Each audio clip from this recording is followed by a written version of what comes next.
Yeah, it's good. Good right there. We got bright. But yes, there is a delay. There always is a delay. There we go. All right, guys. Good to see you guys. We're gonna give it a few more minutes. Let us get started this Christmas edition of the show at Fish North Georgia. You should have put a Christmas tree up in the back. I should have. Yeah, that would have been good. I should have. We'll talk to the producer about it for next year. Write that in your notes. Right there. So, heck, I'm gonna go ahead and get started. We'll just do that. People will pop on. Look at that. Ain't that beautiful right there? And I never know which camera to look at. I'm terrible. I always want to look because I'm looking at the stuff. It's a little different being down here in the basement. I tell you what happens. I think why people drop off when it starts. It starts playing an ad.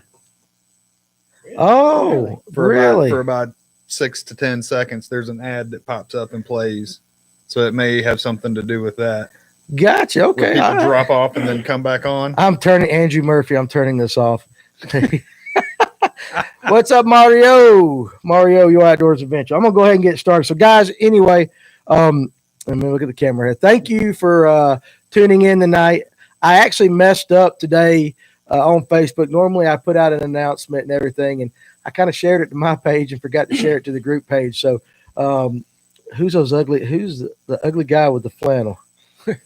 Hey guys, it didn't take long, back. did it? He's back. Did not take long. He can't get rid of me. He can't. No, when he needs somebody, he just I need somebody to come down here. That's right. We had some guests lined up, and unfortunately, they could not make it this evening. So we have what's the word you want to say? We scrounged up this motley crew. We scrounged up this crew. We're going to talk about some good stuff. What's up, Brian Baker, Peyton Outdoors Adventure? I'm going to start right here. Work our way around. I'm going to introduce everybody, and then we'll get started. We all know right here, the one and only, the best thing coming out of Marble Hill, Georgia. Which ain't saying much. But anyways, it's Mr. Blake Buchanan. How you doing tonight, son? I'm doing great. Excited to be back on. Hey, I'm glad I got out on the water a little bit last week. Finally got the live scope dialed in, and guys, it's what they say. It's a game changer. There we go. We're going to talk about that. Mrs. Kaylee is on there. Mr. Pork Taco. Oh yeah. Mr. Pork Taco, Matt Mellon. He has actually been on before, so he had a cameo appearance one night. I think I had to go to the bathroom out there. You on there? You had to ask a question or something. Huh? Pretty much. But good evening, everyone. Good evening. It says, and what's going to be awesome is he's always the first person to always chime in every single week.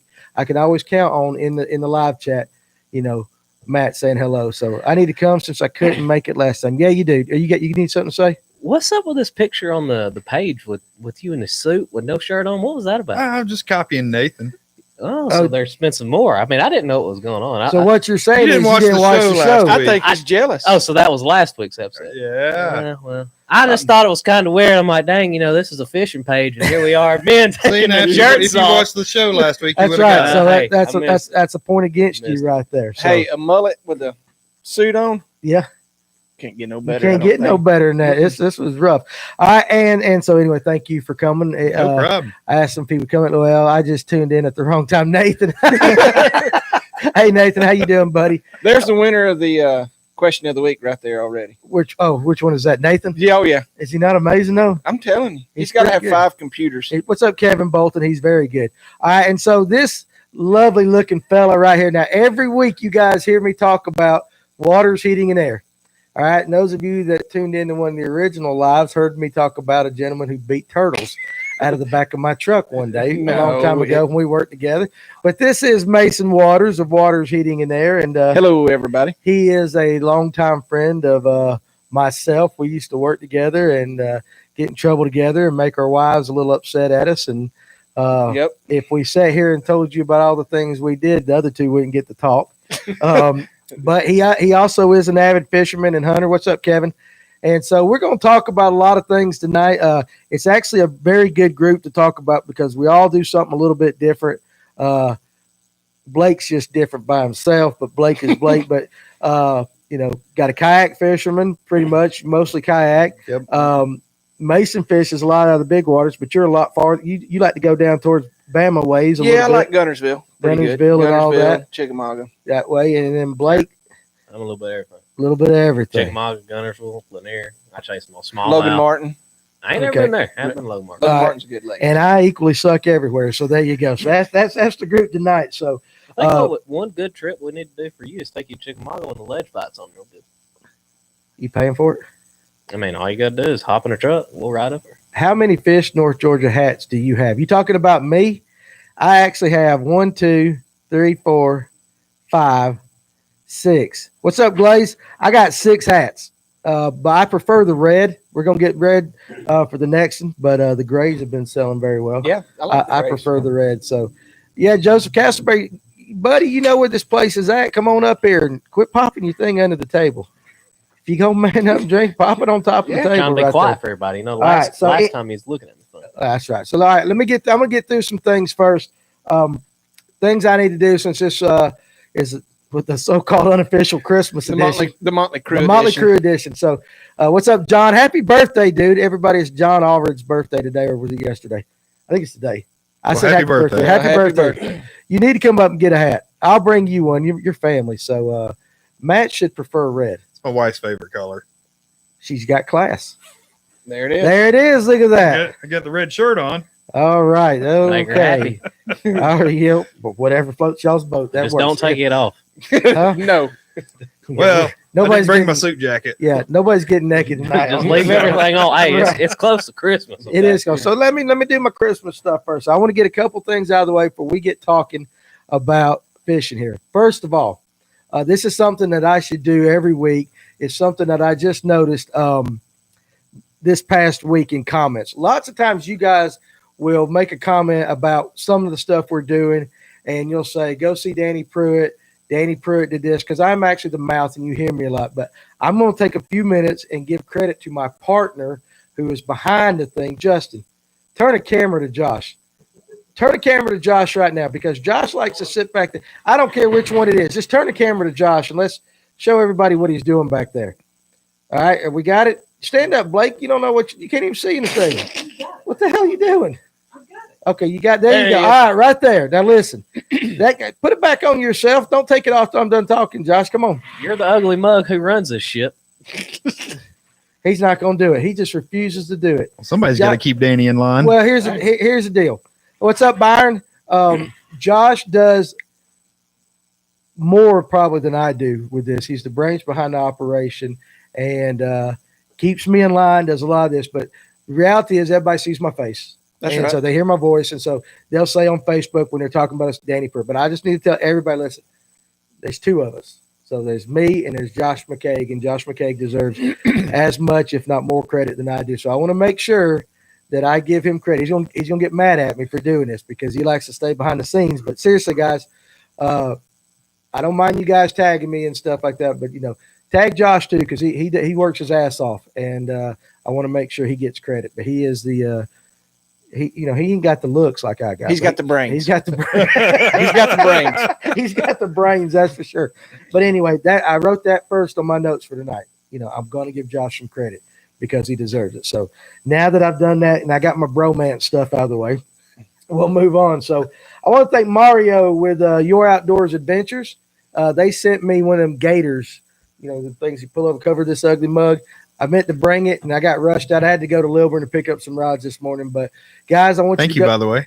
Yeah, you're absolutely welcome. Went and got Matt a rod, picked up some rods, and saw Bob out there at his house, FX. And anyway, I meant to bring it because I was going to show everybody this. But go to, not right now during the show, but after the show, go to Your Outdoor Adventures and join their page. Some cool guys. They just post basically where they're out doing stuff like that. But he was very kind and sent me one of those, and I apologize for not wearing it. I will wear it on a future episode.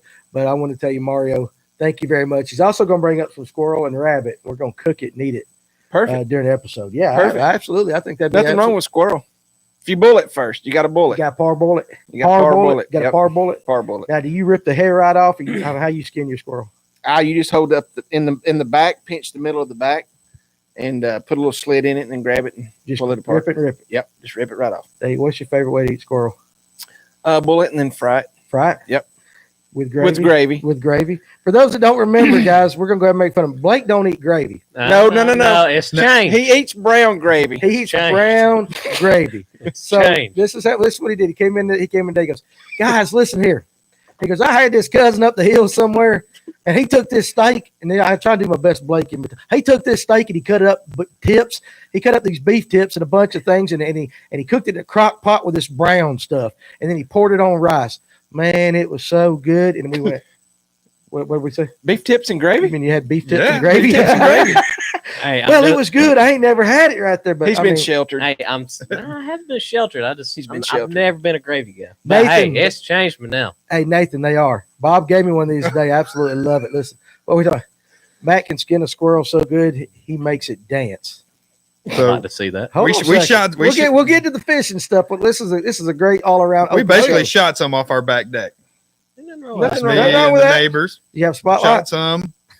Those flying squirrels. Flying squirrels. Brought them down, skinned them. Then while it was skinned, we just kind of made. My kids were real little at the time, So you were playing. so with we were making the squirrels dance. because They were out there watching us skin them and everything. So we just kind of made them dance while they were. good family time. I hope Oh, yeah. he does not Okay. listen to this. She probably never ever let me cook squirrel in the house again. She claims that it just stunk. No, did you boil it and then fried it? Yes. Oh, She Kathy, claimed it stunk. Kathy, so what's bad. wrong, hon? What's wrong with squirrel in the kitchen right there? Did you cook it in cast iron and all that, or how'd you do it? No, we didn't get no cast. You know, cast iron out. I just Boss man, Merry Christmas, buddy.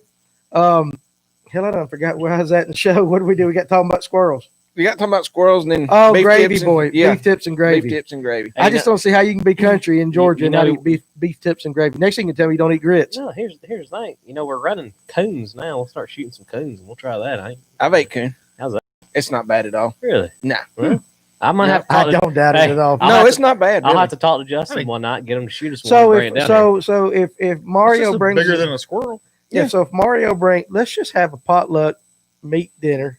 There'll be your some outdoor dinner. puking I'm glad down there. armadillos don't get up here very much. No, hey, Dude, I know. There's no Not very armadillos much. around here now. Yeah. Don't let them lie to you. Yeah, it's getting bad. So, but we'll have some coon.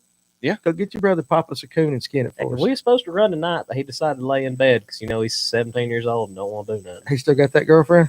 He's still running her wild. There you go. All right, well, good. I don't We know need last a time he roadkill. Mario. Roadkill buffet. I don't know about roadkill.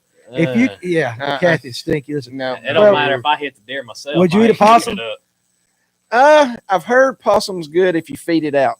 My grandparents used to Like do a that. pig. You Yeah, said? they'd Feed catch out? it and put it in a pen and feed it out for 2 months, and then they would eat it. But I've never ate possum. I just do don't you know about remember? all Hold on a second. We're gonna get. I promise you guys, we're gonna talk that. fishing. But yeah, But it's going. here we all go. going down Here's the rabbit hole Do already. you remember grabbing that possum off my back porch that one night and punching it? Oh yeah, yeah, absolutely.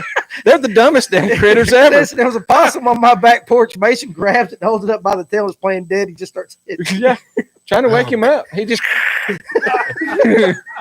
I'm sorry. Like hitting the heavy bag. What? yeah, just Listen, and I'm gonna laugh. The funniest thing in my life, and this is honest, so top 5. Everybody's got them moments, and he's gonna know what I'm talking about. We all worked heat and air together, and Mason was relatively new at the company we worked in, and so back then you could stick people in the back of the van illegally.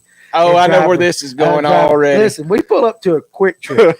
We pull up to a Lord quick have trip, mercy. and Mason goes, "Hold on a second, watch this. There's a woman. It was a woman. It was a woman. It was a Yeah. woman inside the car. Won't you just?" I can't even describe it. I wish we could recreate it. Oh, it was. He's in the It back was of his something. work van. He just starts beating the hell out of the side of the van and barking like crazy. Yeah, I was going. And she come out of her She skin. come out of her shoes. So we said she went on. We were dying laughing. We waited. I think a guy pulled up or Yeah. something like that. He did it again. He's just like this crazy dog. These people are just terrified because Yeah. he's Oh, beating the man. van all to death. But anyway, I digress. Y'all had too much fun, didn't you? Yeah, way too much We fun. had a lot of fun back Way in the day. too much. Back when there wasn't no cell phones to record it. Yeah, exactly. Which is a good thing. So, all right. Anyway, though, so Mario, thank you very much for the gator. And like I said, we will do some kind of wild animal buffet. Danny, I see somebody said the Hunt North Georgia show. You own Hunt North Georgia, isn't it? Well, we do. And listen, and listen. At some point in the future, we will. What's up, Noe? Some point in the future, we will incorporate things like that into this, into our empire that we're trying to Just build. go ahead and tell everybody. Y'all got it. We've got There's it. a There is a Facebook page. Facebook page called Hunt North Georgia, and we kind of started a little bit late in the deer season, but it is there. Turkey season's coming. Turkey season's coming up, and I will pay a little bit more Alabama attention. season's still going. Alabama it don't season's close still till rolling February like that, 10th. so, What's that? Deer hunting in Alabama. well, they just Forsyth County's end of January. yeah, but they just starting to rut in Alabama right Yeah, about. I'm gonna be leaving next week, and hopefully the rut's kicking in over there. All right, so listen to here we go. We're already started our wild game dinner here. Yes, So Byron bacon Hendricks is burger. going to bring the venison bacon burger. You're going Mario's going to bring the squirrel and the rabbit. You're going to bring the raccoon. Y'all want a coon? I can get us one. We want a coon. Yeah, well, Depends on what kind of dogs you run. Walkers. There you go. Okay, Perfect. so good. So all right, so if you bring that, we'll schedule it out. I'll And tell you what, I've done. me and you got hooked sides. We'll bring Oh, the yeah. sides. We'll bring the side dishes. But all right, anyway, so before, I done got hooked good. I want mid dog. I gotta start running. I ain't got nothing else to do. Well, you need to start running Hey, for sure. who's talking, Danny? Listen, I got 20 years on you. Well, that don't mean nothing. I don't need to run no more. I'm retired from physical You know what? activity. All these, hey, the women just look at this hair and that's enough. You need, listen, you need somebody else to tell you that. Not, Plenty you don't of them need do. He has been lied to. Ryan Morosi. I saw at least 10 deer at Lanier today while fishing. And hey, we Fry legs frogs. are real good. Fry them all right, jokers so up. there we go. And hell, somebody might as well bring fish. I don't eat fish. I don't eat. I don't fish. eat fish. But you eat That's them, right. no. You don't. I don't eat fish That's right. of no kind. I love to catch them, release them, but I do not eat them. Well, I'll eat yours. Not even crappy. No, No, he don't. That's what I remember certain things. That's why. I heard. no. Yeah. So anyway, all right. Let me get to this part. Real quick, I want to thank everybody who took place or who took part in the Team Cody tournament this past Saturday, raising money for the Marshall family. That was a hell of a cause. We did a very good job, and I want to thank some people personally because I put out a call for money for the kids for Christmas and stuff like that, and a lot of you people. You PayPal money, some brought it by the store, and I know I'm probably going to miss somebody, but I'm the kind of guy that likes to thank as many people as I can thank. So I'm going to do that real quick right now. So if I miss your name, I'm sorry. These guys can attest to the fact that I am old. It does happen, but I want to read these people off. You people are very kind in what you did, and I just want to thank you because I asked for something and you helped me out. So I'm gonna read these off. First and foremost, though, is Josh Bell. And here's why I'm going to tell you. Josh Bell owns Tradition Tree Service. I got the cards here. You probably can see it in the camera. I don't know. Hold that up to the camera. Hold that up to that camera right there. Zoom in on that. I want everybody to get his number. Is that good? And there's a reason why. Yeah, there you go. I don't know if you can get the number. Let me tell you about Josh Bell and his crew. They work around up here at Jasper. Yeah, that's perfect right there. So they work up here in the Jasper area, and they they work wherever the work will take them, I'm sure. But every time I ask for something, Josh Bell and his guys are one of the first people that walk through my door. Every single time. They are some of the most giving people. And Josh he's a hell of a customer of ours. But, I mean, he is just absolutely – anytime I need something, I feel like I could call him right now, and he would be here tomorrow with whatever. I want to thank him personally because he's always first in line. So, Josh, you're a friend of Fish North Georgia, but, man, thank you for what you did, you and your guys. From the bottom of my heart. So I want to make sure I got Josh credit like that. So here we go. We're going to start calling off the companies and everybody. Mosquito Free, Joey Morris, Kevin Chadwick, Jason Upchurch, William Needham, Logan McDaniel, Mario Myers, I think it says the Servolution Store. I guess that's what it is. That's what my wife wrote down. Joshua Little, Paul Conan, Stephen Barday, Michael Temples, William Brewer, Sugar Hill Nut Company, John Berger, Walton Doyle, Rachel Hughes, Randy, and I won't say, I think it's Sluter, Michael A. Vickman, Gio Franco Corrado, and I always mess his name up, but he's a great, Gia, he's a great guy. He's always on the show, on the page too. David Altman, Zachariah Baker, Harley Cofield, Jessica Mulkey, Anthony King. If I left your name off, it's because it was totally an accident. I'm sure there's other people that did, but listen, regardless of whether I call your name out, I want to thank all you people. We've surpassed our limit. I wanted to raise $1,000, and let's just put it this way: at least on our side, we blew that out of the water.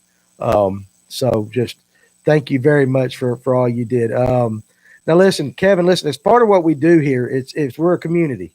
So, I mean, seriously, Kevin, if you needed something, you need to get in touch with me so I can help you. And same thing, Steve. Yeah, that's Sugar Hill right there. Guys, I mean, that makes your day. Watch people. Yeah, and then it people does. going Oh, and fishing. Yep.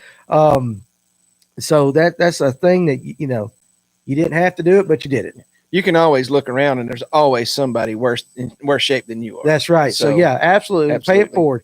Yeah, Tim at Hammond's. That's right. Chris Taylor, listen, honestly, Tim Hawkins at Hammond's. That's right. He came up at the weigh-in, and he gave me some money for that. So Tim, thank you very much. You guys at Hammond's do a great job in our community as well. So I want to definitely give them a shout out as well. So I didn't see what fish you weighed in, but thank you. He probably was like me if he had a day like I did. So let's hear about it. We're gonna talk about it here in just a second. I want to hear just a second. I'm gonna give the results though from this tournament now. All right. And I don't have last name, so if what did it take to win that tournament? Right here, I knew you was going to want to know. So here's the answer. Mm-hmm. That's right. Yeah. First place was Mark Harden and his partner Chad. I don't know Chad's last name. 1871. Good bag. 1871. Second place was, again, no last names, John and Tommy. They had 1848. Third place was Adam Waller and David with 1746. The big fish was a 5.67 pound largemouth.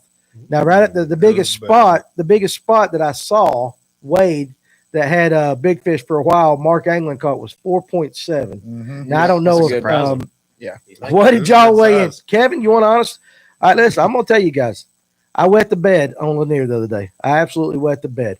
We put 2 fish in the boat, and I didn't catch either one of them. I'm a big boy. I had a very, very bad day. So Josh had a couple, so we didn't weigh in.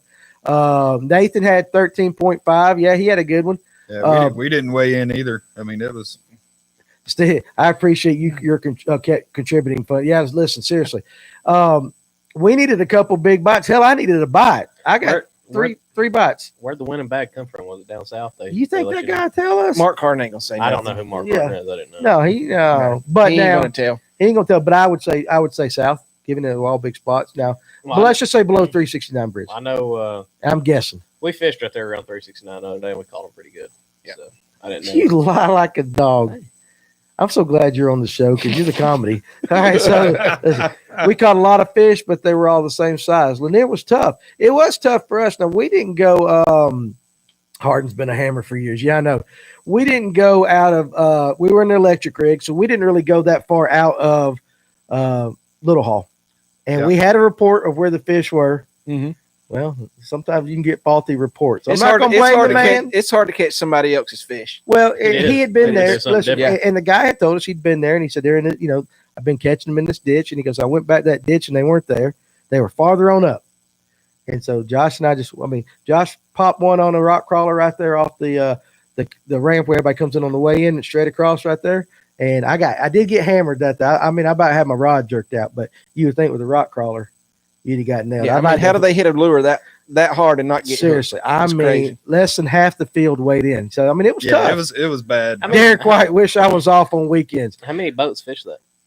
65, I think. It was a bunch. No, he had a bunch show up. So Chris Taylor could tell us how many boats fished that. I caught a glimpse of the he's kind of doing like a live that morning. Yep. It looked like there was probably 40, 50 boats out there. There was how many? 57 boats. So again, and half of that entry money went back 59. There you go. 59 boats. So half of that entry money went to the family as well to help with expenses and stuff like that. So, but it was tough for us. We couldn't get on any particular pattern, at least where we were at. Yeah, we couldn't either. We went. Yeah, you fished it. You fished it as well. Yeah, we went up Chastity way and didn't get much anything up that way. I mean, we caught some, 4 or 5 small ones, but nothing big enough to put in the boat. Right. Who's Cody Jones? Is that your buddy? Yes. Yeah, you guys subscribe to Jimbo's video report. Hey, Cody can tell you where them big ones are at all the time. Well, why ain't he up there fishing? Because he has to ask me to take him. Oh my God! Here we go. He don't go unless it's with me. Yeah, I told everybody we did. Must be the hair. That's why you don't. It's the hair. It's the hair. But there was a lot. But yeah, it was tough, and that's why it's always funny on a tournament that size. You're gonna have the haves and the have-nots. So I was, of course, a have-not. Same. And we were sitting there at the weigh-in, and all of a sudden here come the haves. Yeah. And I mean, them spots, man, they Pretty. look like me naked, short and fat. I mean, I'll never look at a spot the same again. That's terrible. God, that's so I'm terrible. gonna go fishing. Like, damn, throw that back. Damn, that's Danny. Throw it back. Get that out of here. Listen, y'all would want to weigh me in. I'm pretty sure you would want to weigh me in. I don't think you could have gotten that basket. Watermelon looking. I couldn't get in that basket. Watermelon looking. Yeah, a little round, like water softball or something. That's me. You Yeah. got it. Yeah, there you go. Well, old football. That's right. Lord help us. Hey, listen, seriously. For enough money for charity, I'd do that. I'd let y'all wait. Absolutely. I mean, They donating money. if there's enough money behind it, people would pay me to keep my clothes on. You dang right they would. They would do Yeah. that. But that I might would. be a charity. I'll be first in line. Would you? I wouldn't. You have known you a I long time. wouldn't. I wouldn't throw pennies at you. What? I don't think I could. That's un-American. Oh man, listen, I don't know why I invited him. I don't know. I got to get back on this show. So anyway, all right. So that's it. Team Cody tournament. That was your results. The guys that had it busted the spot. So like I said, I saw one good largemouth, and I want to give a shout out to Tyler Burt because I saw him sitting there. He guessed them. Dude, he was nailing. He's them. nailing on the guessing. He was like 16.5 and he was right there Boom. with it. On it.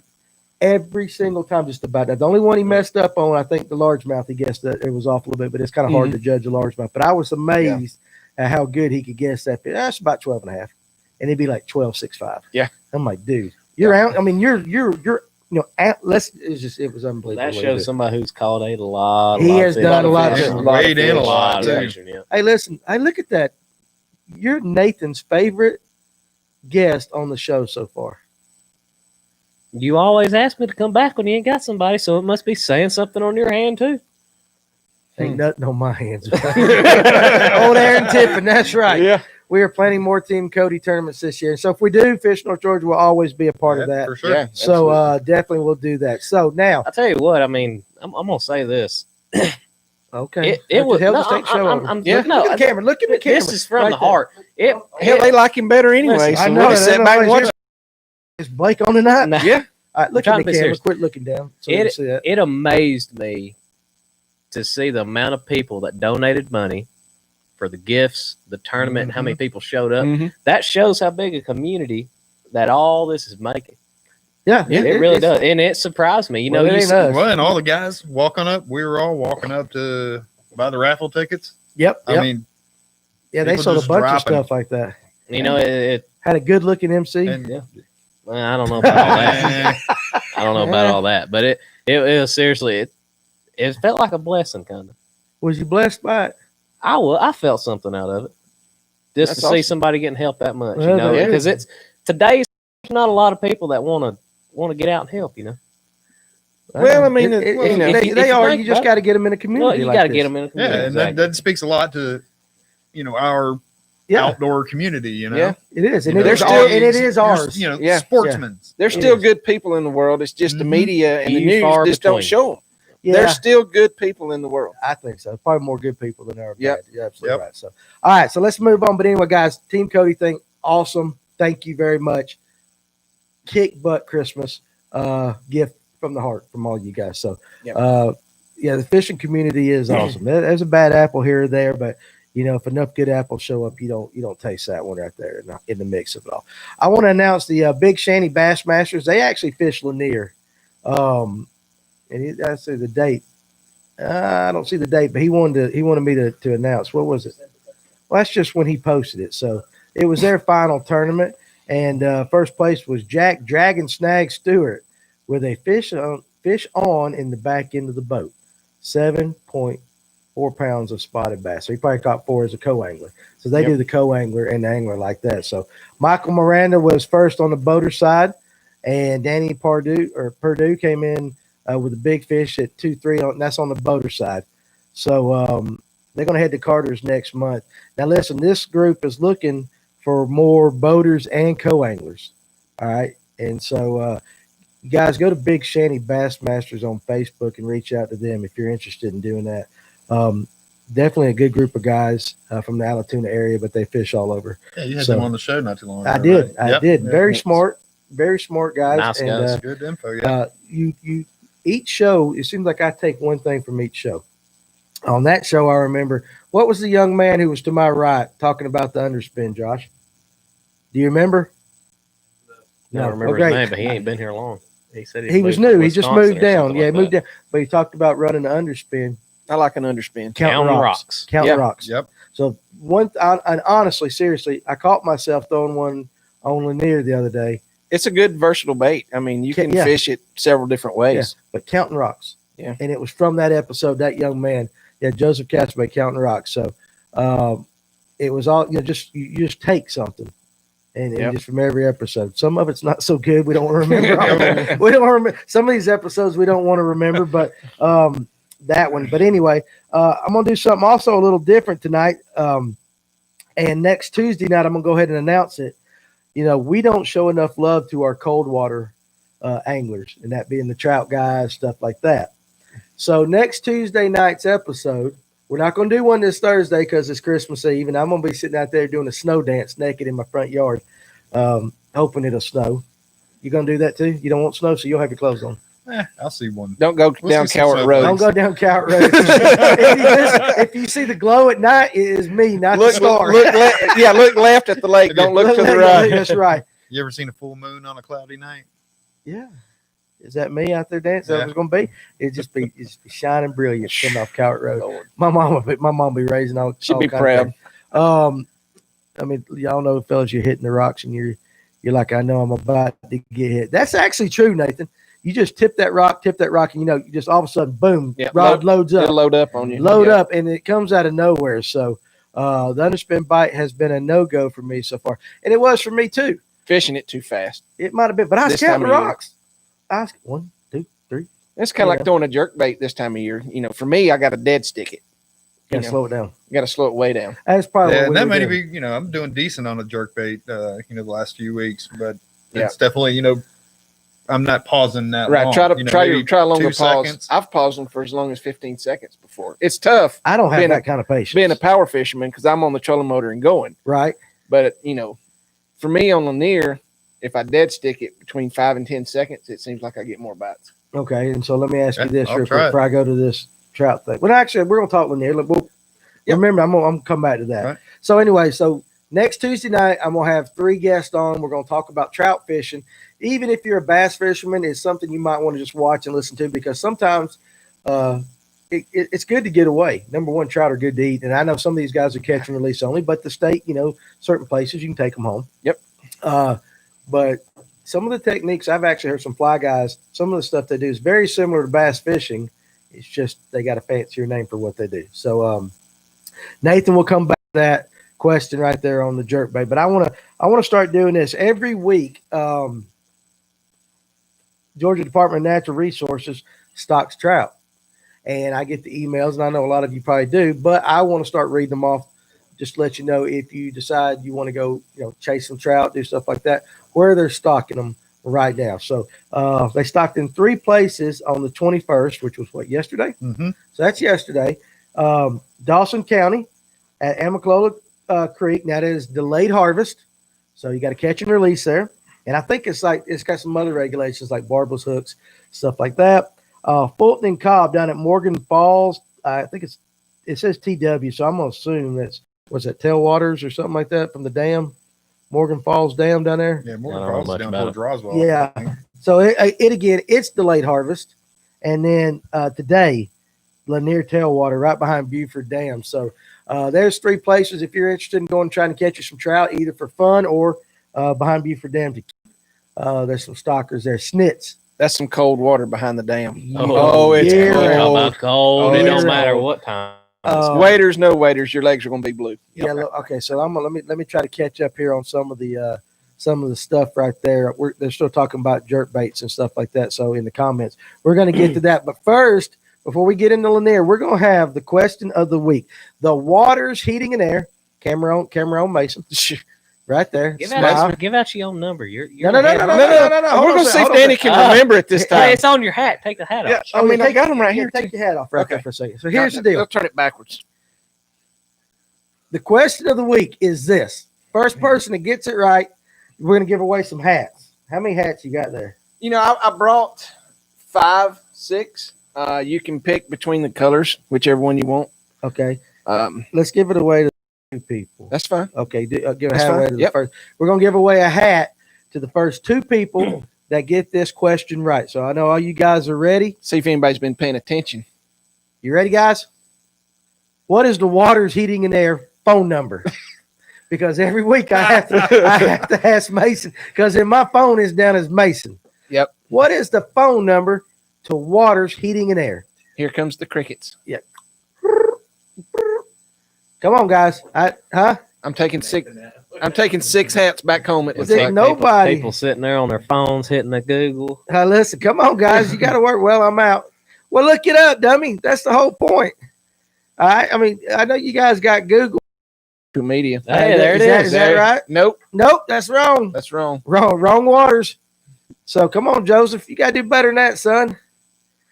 See, this is what happens when you don't read phone books anymore. That. Exactly. And listen, here's what happens. We're actually not going to give away a Waters Heating and Air hat. Come on, guys. You guys got to work. I still get them big phone books in the mail. Derek White, what he said. You still get big phone books? Mm-hmm. That's because you live in Marble Hill. Exactly. I still live in Marble Hill. Probably still got rotary phones. Yeah, and they're about that thick. It's Waters Heating and Cooling. Is that it? That's not it. It's Waters Heating and Cooling Waters out of Heating Ball and Ground. Cooling in Ball Ground, Georgia. Look it up on Facebook. How about that? Nope. You guys are terrible. Cody Jones, you live right there around Ball Ground. Yeah. Come on, man. I've got a truck that's blue and lettered. How about that one? Nope. How about that one? There we go. Chris Nation. There's Yep. one. There we go. it There's is. one. I need one more. How many heat and water? 770-773-0073. Nathan. Nathan, we knew Nathan. What I tell you? What I tell you? Look, Nathan was probably just sitting there waiting. He was Wait. waiting. He's like, Nathan's waiting. giving everybody. I'm going to go ahead and do it. I'm gonna give him a 15-second head start. Yep. So, five. He's been watching Mr. Brown. That's right. So anyway, guys, listen, Chris Nation, we actually got to meet Chris at the ramp at the Team Cody tournament. So there are a bunch of Waters Heating and Air. So they're probably all correct, but the reality is we wanted this Waters Heating and Air. So I waited and waited. Look, Nathan did Heating and He was cooling. Heating and cooling. Listen, You got to look up heating and cooling. There Okay. may be a Waters Heating and Air, but it's totally different. well, it doesn't matter. So we got 2 winners. We got Got Chris 2 winners. Nation, who was very nice. So these Glad are to the meet you. hats. So tell me which ones you want right there. So you got the blue, the baby blue with the white back. You Yep. got the gray with the black back. You got the, what would you call that, tan with the black back. Tan with the black back. We got the baby blue with the gray front. Yep. And then we got the camouflage with the blaze orange. So Chris Nation and Nathan, tell me what you want or what you want us to do with that hat, and we will make sure that you get it. So again, I want to thank, listen, seriously, I want to thank Mason for doing this for us. But guys, again, and I'm not blowing smoke up his ass. He's as good as I've My advertised. ass. You what? I just my ass. No, Yeah. I just try to treat everybody fair. You know, I've been in the business for, God, I don't know how long. Oh, we've known each other 25, 30 years, I guess. Long time. Worked for several different companies and seen how people were treated, and I try to strive to stay away from certain things. So Right. that's what I do. And get some more business. you Yep. mentioned to me downstairs you got something new you're getting ready to start as well. Yep. Probably towards the end of January, we're going to do a sister company for duct cleaning. It's going to be called Pristine Duct Cleaning Company.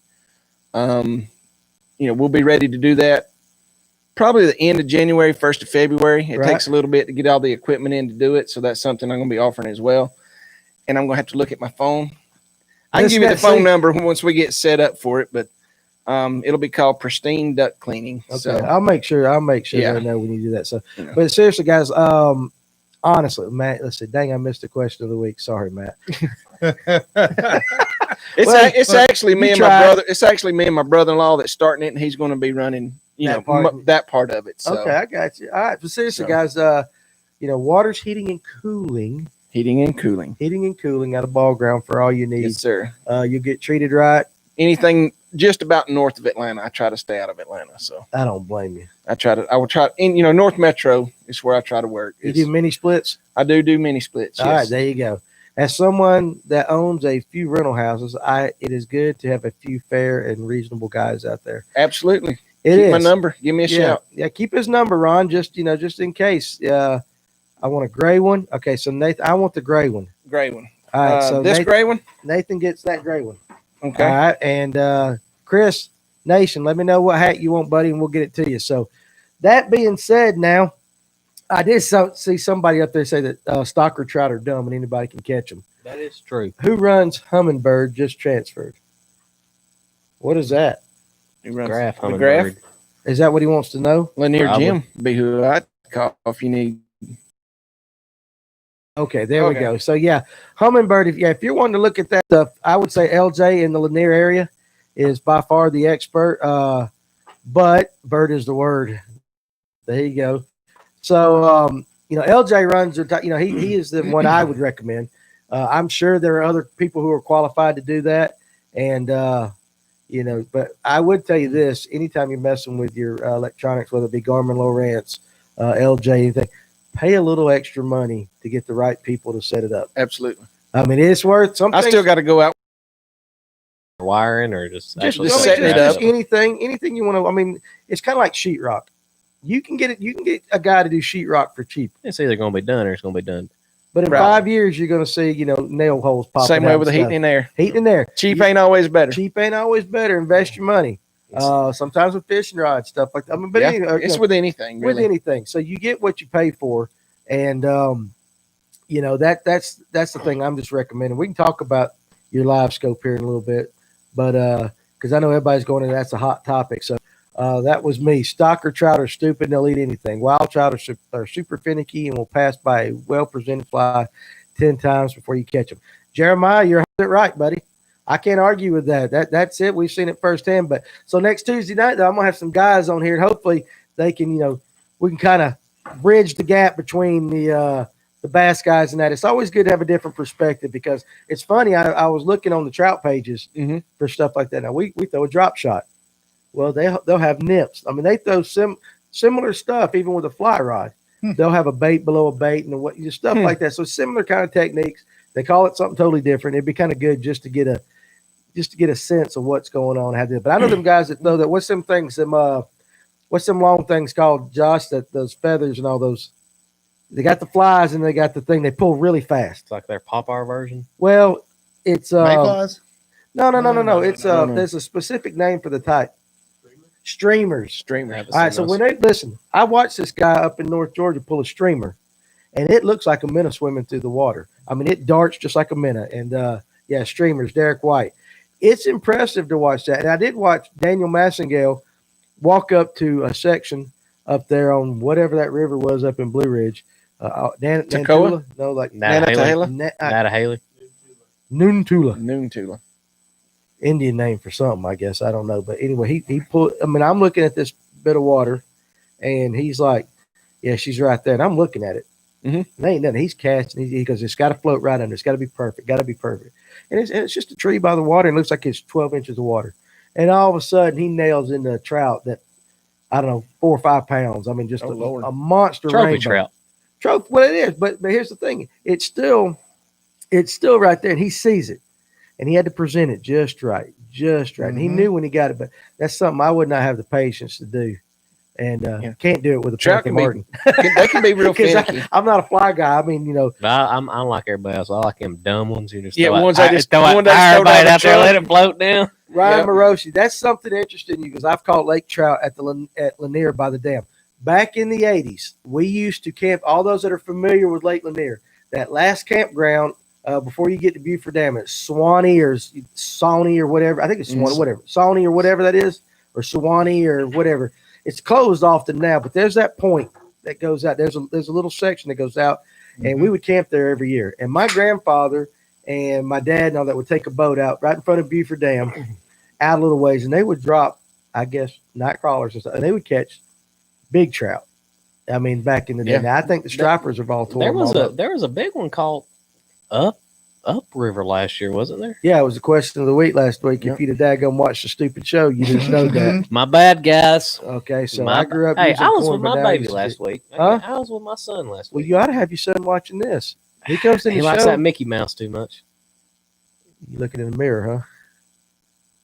What do you mean by that? You can watch this and Goofy's on here. Goofy's on it. That's right. So Yeah, there you go. All right. Yeah. So anyway, we're gonna save all this. We're gonna save all the pellets. We're gonna save all the trout stuff for Tuesday. You guys are really having fun with it in the comments. Hey, maybe they'll tell you a little something about the floating fly on Carter's. We might can do that. You think the trout guys will be more helpful than the bass guys? I I know the bass guys are going to keep their mouth shut about it. About the floating fly. About the floating fly. Garrett Guy didn't come on a podcast and he told us about it. I fish with a guy that does that up there. From what he talks about doing it, apparently they kill it. It's too damn slow for me. Yeah. It just sits there. Yeah, you just sit there and just like. Hey, somebody that ain't for me. You do what now? Yeah, somebody who'd be good at that is my daddy. You mean buzz baits don't work on trout? I don't think so. I don't know that they do. But anyway, so guys, we had to get a little segue into that. But next, Chris Taylor said, "Hush." He must know a little something about it. Yep. He'll tell you he does. That doesn't work on Lanier. Does anybody ever throw one on Lanier? I don't. Why would you? Buzz bait or floating fly?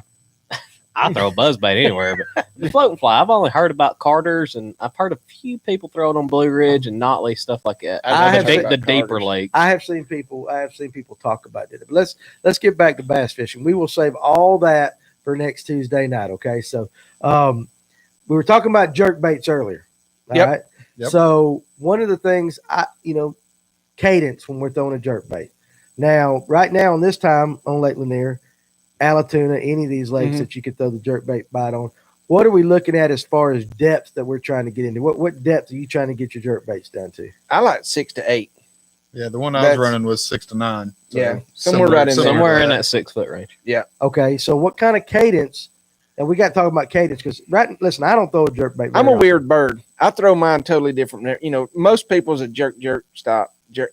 I may jerk it once, and I may jerk it 4 times. That's what I was doing. It just depends. Jerk, stop for maybe 2 seconds, and then go with it a little bit longer. You would do what? And that's the common thing. That's what most people do. Once you get it down to where it needs to be, 6 feet, whatever, 4 feet, it just depends. Sometimes I'll just jerk it once and let it dead stick for 10, 15 seconds. It's painful to do. Mm-hmm. And you can watch your line. Sometimes you'll see it twitch because they'll come up and just nail it. Right. Now, I heard somebody else say that as well. And so then, sometimes if they don't do it on the, just the single jerk, then you just, I might jerk it 3 or 4 times real quick, just pop, pop, pop, pop, and then stop. Just let it set. Setting for me in the wintertime, it works best for me for just letting it dead stick. One weird thing that I've learned about jerkbait fishing in the wintertime is when you find that cadence, do that all day and you're going to get more bites. All day. But I had a guy tell a fishing partner. He said an old man one time. No, this is hilarious. We're up on Carter's one day fishing, throwing a jerkbait, and he's throwing it. I mean, 1, 2, stop. And stop. And stop. And stop. And I'm sitting there, and I'm like, dude, you going to jerk that thing? He goes, I had an old man tell me one time, jerk, light you a cigarette, take you a puff that cigarette, take you another. And then jerk it again. Yeah. He said, when you're throwing that thing in the wintertime, slow it down.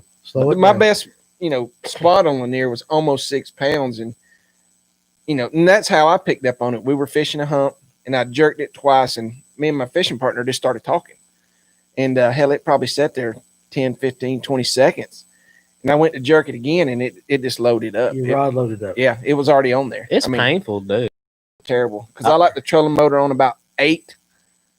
And I like sitting there ripping that thing. I'm 1, 2, 1, 2, 3, stop. See, I learn something every week. Darren, that's kind of my, doing it quick. Yeah, Darren, you got to find your own cadence. I mean, there's, everybody's got pretty much the same cadence. Yeah, well, you see Jeremiah Giles up there. He says 6 to 12 feet, 7-second pause, mix up the retrieve to break up the pattern. But even a 7-second pause, that's a long feels time. Like it's forever. It's like a minute. It's like a 5-minute delay on a thermostat. It feels like 4 days. That's absolutely. I thought 2 seconds was a long pause. Yeah. Now, it's too fast. Ryan putting jerk bait on a jig head in the winter. Question mark what size? Now, we're talking more about the hard jerk baits, mega bass, KVDs, Tyler Customs. Yeah, Fat Lip Customs. That's a great one. If y'all are wanting to check out a good jerk bait, 6 Cents makes some good jerk baits. Okay, so there you go. There you go. I've switched from. I used to fish nothing but mega bass jerk baits. See, I got one of those too. Which one? I got tired of paying the $25 for a jerk bait. I switched to 6 Cents. I'll throw the 6 Cents. I like the guys that you have upstairs because theirs is kind of like a mega bass. It still has that same Tyler Fat Lip. The Fat Lips. They still have that imitation of a mega bass. And I'll tell y'all one thing. All jerk baits run different. Those mega bass, you cannot beat the way a mega bass runs. They all got a different move. The 6 cents, I've had a lot more luck on them. They're a lot cheaper. I think they're like $10 to $12. About $12. About $12 a piece to $25. Yep. Right. And I like the way they run. Now, I like I said, I still love a mega bass. One of my favorite things to do with a mega bass was run it down the side of docks early spring. Those spots start to pull up, getting heat off those the black pilings on the dock. You could rip one of those and literally see them come out from up under the piling. You'd stop it, and they'd nail it. They'd come, nose it, rip. You talk about a fun bite, son. I'll find that away. That will make you fall in love with a jerkbait is when you can watch them come up and eat it. I mean, because coming up, that'll be my first spring. Right, really out fishing, because I'm just getting, a lot of people into the sport. A lot of people just think it's a springtime bait, but I throw it year-round. I'll throw it when the water temperature's 80 degrees. I don't care. The past few weeks, man, they've been nailing. If you've got a lot of fish coming up schooling, from what I've figured out, yes, Kevin Chadwick, yes, I've had a lot of fish come up, and you're throwing pop-Rs and you're throwing spooks. They'll just kind of knock it out. If you have, say, you're fishing a team tournament. Friday night or Saturday tournament, whatever. If you have somebody fishing a top water and they're not hitting that, if they're working that, have somebody in the back of the boat or the front follow it up with a jerk bait. 9 times out of 10, you're going to catch fish. That's correct. All right, well, let's do this. Okay, so jerk baits are some of the only baits that you can trigger fish to bite that don't want to. That's true. You can. It's a reaction bite. It is a reaction. Now, Ryan Morosi wanted to know what color. Jacob Pattern also said mixed stick with a question mark. So, I guess mixed stick is the Spro. That's the Spro. I've caught some on mixed stick. I just got a few from Spro. I haven't fished them yet, but okay. Color, and let's go ahead and get Josh Daniels' question too. He's asking, are y'all changing the hooks that come with them? On the 6 cents and mega bass, I never change hooks. I put mustad hooks on all of mine. On all your stuff, you go mustad. Regardless, I take them off and put mustad on. So I need to do that. Well, the mega bass put some great hooks on there. Now, I've heard of this, and I've heard, tell me about it, and we'll get back to the color here, but I heard someone say in the store one day, and I forget who it is, that they actually put a little bit heavier hook on the back end of their jerk bait so that when they jerk it, that back hook pulls it back down just a little bit. Now, I don't know. I've heard somebody say that. Make it kind of sink. Yep, it'll sink kind of ass in. And sink, ass in back down to it. A lot of people will take that hook off and they'll put a hook with like a feather on it. Feather on it like that. Okay, so now Rapala Deep Shadow Wrap 11. That's I'm sure there's a lot of great Rapala ones. Let's talk about color right now. And we've all fished Lanier here recently, or a lake somewhere. So what are we doing? Anything that looks like a bait fish.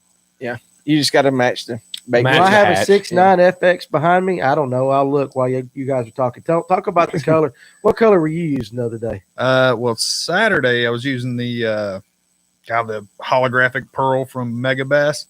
Yep. But I've also had great lucks on Tyler Burke Fat Lip Customs exclusive Fish North Georgia color. Absolutely. There you go. Shout out. It was a real good. That was. I started catching them on them a few weeks ago, and it's an interesting color too. It's a couple of. He's got 2 versions of that. It's black top, purple face.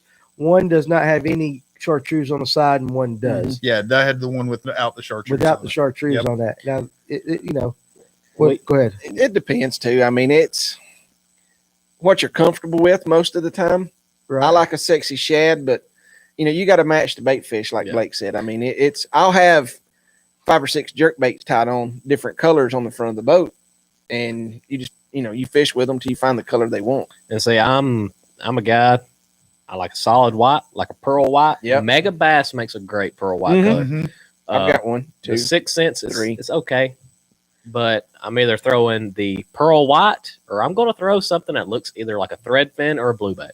Now, I've also heard people talk about, hey, if it's a cloudy day, you need to throw a white one. Okay. All right. So Derek White, who always is posting pictures of monster fish and who will be on this show at some point, Derek. There's your invitation. I've caught them off soft plastic jerk baits for the win. So I'm donkey assuming rig. A what now? Donkey rig. A donkey rig. You never heard of a donkey rig? we're getting ready to go with the donkey. Let me go through. How often do you fish the donkey? Okay, hold on a second. Hold on, not as much as I should. Hold on a second. We're going to talk about that. It is a fun bite. Listen, Nathan wants to know: will you throw it all winter, or stop it once the water temp drops? I throw it 365 days a year. Whether the water temperature is 40 or it's 80, I still throw the jerkbait. But when is the best time for you as far as numbers? All year. Weight wise, winter for me. I catch bigger fish. Of course, you normally catch bigger fish in the winter anyway. Right, but summer you get summer numbers in the summer. Numbers in the summer, weight in the winter. For me, I found I fish too fast. I don't get as many bites during the wintertime. I found my best luck is that early spawn. You're catching the big spots and the big largemouth off the docks. And numbers wise, I'm catching my numbers during the summertime when they're coming up schooling, because you can throw in there when they're schooling and stuff like that. Placement right here. There you go. I fish a jerkbait too fast in the wintertime. That's one of my biggest problems. Like 90% I think I've been fishing it fast here the last few weeks, and 90% of people do. Okay, during the summertime, I'm burning. You got to burn it in the summertime. 1, 2, 3, stop. 1, 2. Before we get to the donkey thing, which sounds like something from Tijuana, we try to make it sexy. Seriously, yeah. What about in the let's take a lake like Latham or Hickory Log, smaller lake, electric reservoir, where by this time in late summer they're chasing small bait fish. Mm-hmm. Do they make jerk baits in that size? Because most jerk baits are fairly big. I'd still throw the same thing. Yeah, I'd still throw the same thing. Because it's reaction. That's all it is. If you can jerk one by one's head, they're going to bite it. 9 times out of 10, they're going to bite it. And the thing is, it's skinny. It's not fat. Yeah, it may be long, but what do you see 9 times out of 10? You see a longer bait fish than a fatter one. Okay, that works. Makes sense. Makes sense to me. That's what I'm asking. Wintertime jerk baiting is kind of like throwing a jig. You throw it out there and you wait. I mean, it really is. Drink some coffee. You've got to slow it. For me, you got to slow it way down. And I honestly think that, and that's one of the things that Josh and I are trying to learn. Mm-hmm. And that any good fisherman has to learn to take the next step is to slow down. It is. It is hard. I'm trying to train it. Yeah. See, my fishing partner, the tournaments we fish in, he's a finesse fisherman. I mean, he will throw it here, 6 inches, he'll throw it again. 6 inches. I can't do that. He has to run the front of the boat when it's that kind of bite, because you're trying to cover water. I'm covering water, and he throws out to throw a finesse bait, and before you know it, he's turned around the back of the motor, reeling back up, doing it again. Yeah. So we have to swap. He has to run the front of the boat. Well, that's interesting, because that's something that Josh and I do. Yeah. Josh likes to drop and do stuff like that. I can't stand it. It's something I'm learning, but that switch works for us. And it hurts me a lot, because I don't, when they're biting finesse wise, right? I don't catch many. Right. I'm trying to learn to slow down, because that's the bite they're wanting. So I got you. All right. So there you go. It's tough. So let's, what? Oh, go ahead. Line size for your jerkbait. What do you throw? I throw 12 on everything. I'm a 10. Yeah, Fluorocarbon. Now on these jerkbaits, I don't do this any braid. I don't do this braid to fluoro crap. Now, it's all fluoro. 10-pound braid. Yeah, I used to know a guy that he would fish a jerkbait on a spinning rod, and he said it gave it a more. That's what I use. Yeah, a lot of people do. It gave it a more, what would you call it, dramatic action? Mm-hmm. I guess from the rod loading up more and everything. Yep, right. But I'm fishing the Skeet Reese jerkbait rod, 10-pound line. Fluoro. 10-pound line fluoro. Yep. Okay. Any particular reason why you don't mess with the braid to fluoro? One reason is I can't tie the damn thing. Listen, I know. Listen, my fat fingers will not let me. Sausage hands, I can't do it. If I got a spinning reel, I only have 2, because I don't like throwing fairy wands. I don't like throwing fairy wands. That's what I call them. Fairy wands. They're fairy sticks, man. They're fairy sticks. I don't pick one up unless I'm drop shotting or something like that. When we're drop shotting, I have to have my fishing partner tie my line. So what'd you say? The 6 cents provoke. That's the jerkbait that 6 cents made. Yep. They used to make one that would dive deeper than the provoke. But I don't know if they've stopped making them or not. But hey, 6 cents just released a lot of new colors. If y'all check out 6 cents a lot, a lot of times they run out of their colors. They just posted they restocked. So if you're looking for some 6 cents jerkbaits, go to their website and order them. Are you paid by them? I wish I was. I back their product. I've switched all of my crankbaits. I've switched all my jerkbaits. I'm a full-fledged 6 cents guy. I love everything they make. They're also coming out with a new swim bait that is supposed to be like the old school Sebills. We shall see. That'll be interesting. That's what I'm very interested in. They're there. supposed to be releasing that upcoming in 2021. So if I start carrying 6 cents in the store, you gonna be here every day buying my stuff?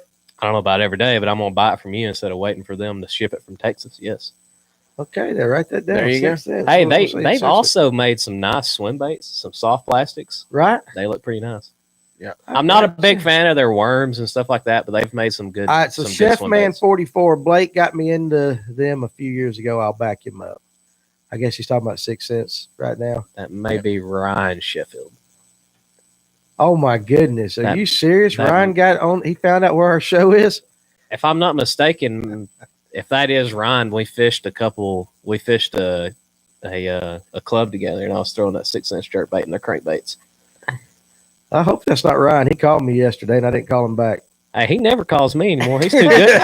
He's too good to talk to me anymore. I didn't You know, call him hey, back. we play. My bad, Ryan. We play second in that club. He ain't talked to me since. I love this. Y'all have no idea who I am. That's because you're hiding behind the screen I have now. no- I don't know Ryan clue. Sheffield. Okay, well, anyway, if that's you, Ryan, I love you. I love you too, buddy. But I if wish it's you'd not, talk I, to me. you know, I guess I love you take anyway. me out in that brand new Phoenix you went and bought. All right, so listen. Yeah, he's got one. Yeah. Yeah. So Has here, he got the heated seats? I don't know. no, he ain't Hey, got the heated seat. he may have heated seats, but I whooped his butt when it came to largemouth fishing this summer. He went home crying a couple times. Why are you looking at me? Looking at I'm the just camera right saying. there at him. We'll know it's if that's the real Ryan just Sheffield. saying. here in Steve a minute. Daniel jerkbait rods were weighted on the tip for the action. I guess so. Have you ever fished one of those? I've never fished one of those. A weighted tip, just I guess that gives a little more Mm-mm. pop. More whip to it, I guess. I I guess guess. so. See, we're learning all stuff. We're getting ready to learn about this donkey thing. Well, let's go back to the ways people. Well, hell, are I want fishing you just. jerkbaits. Won't you No, just I'm- Okay. why don't No, you- that's good. No, Blake, listen, that's good. Just run the Danny, show. Run the Danny, show. Danny, And this is now the Blake Buchanan hour Yeah. at Listen, Fish North Georgia. I'll I'll give you your own TV show. I love See you, there? Huh? I throw it year round and catch 200, 300 fish a year on it. my man. Mm-hmm. Listen, I'm telling I you, gotta the learn jerk how to throw that in the baits. jig. All Yeah. right, go ahead. I'm serious. I'm giving you a hard time. Go we're ahead. talking about the ways people are throwing them. You said you throw it on a bait caster. You Mhm. said an open face. How are you throwing it on open face? Are you running like a 15-pound braid leader to fluoro, or what do you 10 do? pound straight. He straight braid Braid, all the way to the braid. Straight Straight braid. Well, braid because all I the got way to in the bait. Friday night before the tournament, and I was trying to tie on a 4-0 leader, and that didn't work out so well. So I said, Do we need Screw to give it. y'all a lesson how to do that? straight to it. We need to make a video on it. Look at these. You got lines listen, down yeah, here? Look at listen, these. look at this. Look, I I was You got can't hands. tie That, I with got these. hands that make my wife Hey, happy, you but see- I can't you tie. see that? Listen, I was in there. It's dark. I Look got at this baby sausage. hands, boy. in a I little got baby garage hands. garage space with no light. I had a headlamp on, and I'm here trying to. It's not as hard as y'all think. And I just went. Yeah, it's just a matter of listen. learning. How old are you? And I'm just getting all into it. So 25. Okay, listen. At 40, everything goes to absolute shit. Yes, I said nothing works. Do y'all Your have eyes some line can't down work. here? Do y'all have some braid to fluoro, like some 50 Ron Swindle said John Nutter 10 over pound in White used to make custom jerkbait rod that had a weighted tips. He talking about over at Nutter Rod and Reel Service? I wonder. I don't know. That's another question for another time. That's right. I'm just kidding, but yeah, no, I'm serious. I don't know. So I don't. Do we have any line? Yes, that It's is a Nutter Rod and simple Reel knot. Service. What knot are you tying? Do you even know the name? Are you of it? tying the FG knot? I think Lord. it's some FG. Mine's like the one where you got to shoosh. Listen, you got listen, your listen, crisscrossing and all this. Mine is like the sorry FG knot. It's not the pro So, FG hold on, knot. hold on. You tie the, you take just the two making baits stuff like up. that and put a No, knot. no, through it. no, no, no. My FG knot works. It doesn't break. It don't break. But what does your FG stand for? I hate this open face. Why am I throwing it? That's You what hate mine this open stands for. face? Right. Yeah. The It's double effing good uni is enough. easy to tie. Yes, Nutter's made this. Steve Yeah. Daniels, right? Okay. You know, I'm not one of them. I that's do the taking a Albright. I lighter do to the it. Albright. Or no, or not Albright. What is it? Alberto. Alberto. Alberto knot. And I do it poorly. But it's the only thing that I can do. My fat fingers can do. My partner, he does the braid to fluoro because I can't do it. Does he do it on everything or just his open face? That's all I do. Just it his on. open face. See, like my buddy Jacob, he'll fish it. He started doing it to his like bait catchers. He'll throw a jig. All right, we're gonna set this up. So I'm here. Oh, we even got I even got line. yellow line just for high Hey, visibility. that's what you're supposed to use. Get you some yellow. What is this? What size is this? That's 10. Probably broke it off and didn't know how It to is. retie You know the what? knot. Listen, I didn't. And I'm so pissed off by the time we got this going. Good Lord, you got Look it at wrapped that. around the bell and I'm everything. surprised that handle ain't on Boy, the other side. We know somebody got pissed off I fishing did. this Yeah, I weekend. did. I did. I saw When it. you when you come home and your It was rod after looks like Josh that, caught the fish on Saturday. Perfect. Well, listen. No, I was happy when Josh caught the fish. I was getting sick of the dag. And then that big buck. You see that stupid idiot out there? Oh, skiing? wakeboarding? No, we had a Oh, good skier. Lord. oh Lord, Yeah, they were wakeboarding out there right out off of the. I'm not a listen. What was the water temp? 55 degrees. I don't hear just. Yeah, it was 54, 55. Hey, what have you got going The on? chicken head knot. Shut up and tie the knot. Dude, put it. Okay. What the hell's it? Okay, I don't know. You broke it. I don't know how to work on stuff. I just know how to tie knots. Especially a fairy one. Exactly. Here, give me some mine. Pull. You good? I'm good. Right Can there. I put it back on there? Just leave it how it is. I don't even know what the hell we're talking about. You need right to now. zoom Listen. in on that. This is the knot that I tie. Okay, listen. You gotta hold it. Listen, you gotta hold it against that colored shirt you got there because it's a background. I didn't say take your shirt off. Lord have You mercy. need a sport jacket? I No. don't need a sport. That'll jacket. get good. So against you're that pale getting ready white to tie skin. the redneck FG knot. This is what I tie. I don't even know. Okay, there we go. Good camera work right there. yeah. Look, I don't that's even. too much. That's too much. Back it up. Back it right there. I don't even know if this is an FG knot. This is just what I tie, and it's what I've been It's the tying. BM knot, the Blake mullet knot. Yeah, The okay, mullet knot. call Here it we go. that. So I'm gonna take my braid and I'm gonna loop it over. Mm-hmm. I'm gonna take my fluorocarbon, run it through, and I'm gonna wrap. I got my finger stuck in where Make the sure fluorocarbon is at. Get your hand up there with it. There you go. Down. I've got my There you finger stuck through where the fluorocarbon wrapped around, and that's what I'm gonna wrap back through. And I wrap it usually 10, 13 times. 10 or 13. Depends what kind of mood I'm in. You got a lot of mouth action going on with that. Oh, I lick it, make it good and wet. Perfect. I keep count. You about got to have 3 hands to do this damn knot. Look. That's I've got it's the- looking a lot easier than Listen. an FG. I've Yeah. got the braid in this hand. You can see my knot with these 2 fingers. Yep. Here's the fluorocarbon. I'm gonna run that back through. Lick it. I always put this part in my teeth, the part that I'm gonna pull tight, and you got this. Boom, cinch it down. That's what I tie. Right there. Looks pretty Yeah, good. that's nice and Can you small zoom in too. on Yeah. And I don't take a lighter to this. All I do is I keep a razor knife or a razor in the boat And cut it. and cut it. Can you zoom in on that? Keep on moving it. Where you at with it? I'm right in front of the camera, am I not? It's on the wrong camera. There There we it go. is. Oh, look at there. Oh, go down. Come on, move. All right. Oh, well, we almost had it. It's all right, Josh. We go out of focus a little bit. You good? Well, that There we go. Look at that ugly mug. Back it up a little bit, Justin. Just a little bit. A little bit Little. more. A little bit more. Back it up. Listen, the production quality is Reverse. so good. hey, it went downhill. But No, it's Yeah. a good looking knot. Yeah. all I'm doing is, like I said, I'm taking a razor blade and I'm cutting off my tag ends. Yeah. There's some people that'll come up here and they'll They have like 3 tag ends. they'll have 3 tag ends. Yep. A lot of people come up here with this and they'll start wrapping this up here again. Yeah. And then pull it. Fluorocarbon 3 or 4 times to run the braid back through it and cinch it down again. What I found a lot of times is if you're fishing small guides, It binds up in them. it'll bind up in it. Just don't If throw you- the fairy one. You'll be fine. Yeah, don't throw it. But if you're drop shotting or Demiki rigging, anything like that, I suggest taking a razor blade, getting as close as you can to this knot, cutting them off, a little bit of super glue. You're fishing that for It won't weeks. break right there. You're not going to break that at all. I mean, well, that's 10 pounds. But I just pulled pretty damn hard. Won't break that at all. Not break that at all. But Listen, what kind it was a hell of a segment till right about then. Let's tie that knot again. Look how old this is, boys. That's why Oh, I broke. listen at you. I guess you just didn't lick it and wet it. enough. That's some of that Berkeley smooth casting line. Yeah, that's some of that. I'm gonna pay $5 and I'm gonna go fish it.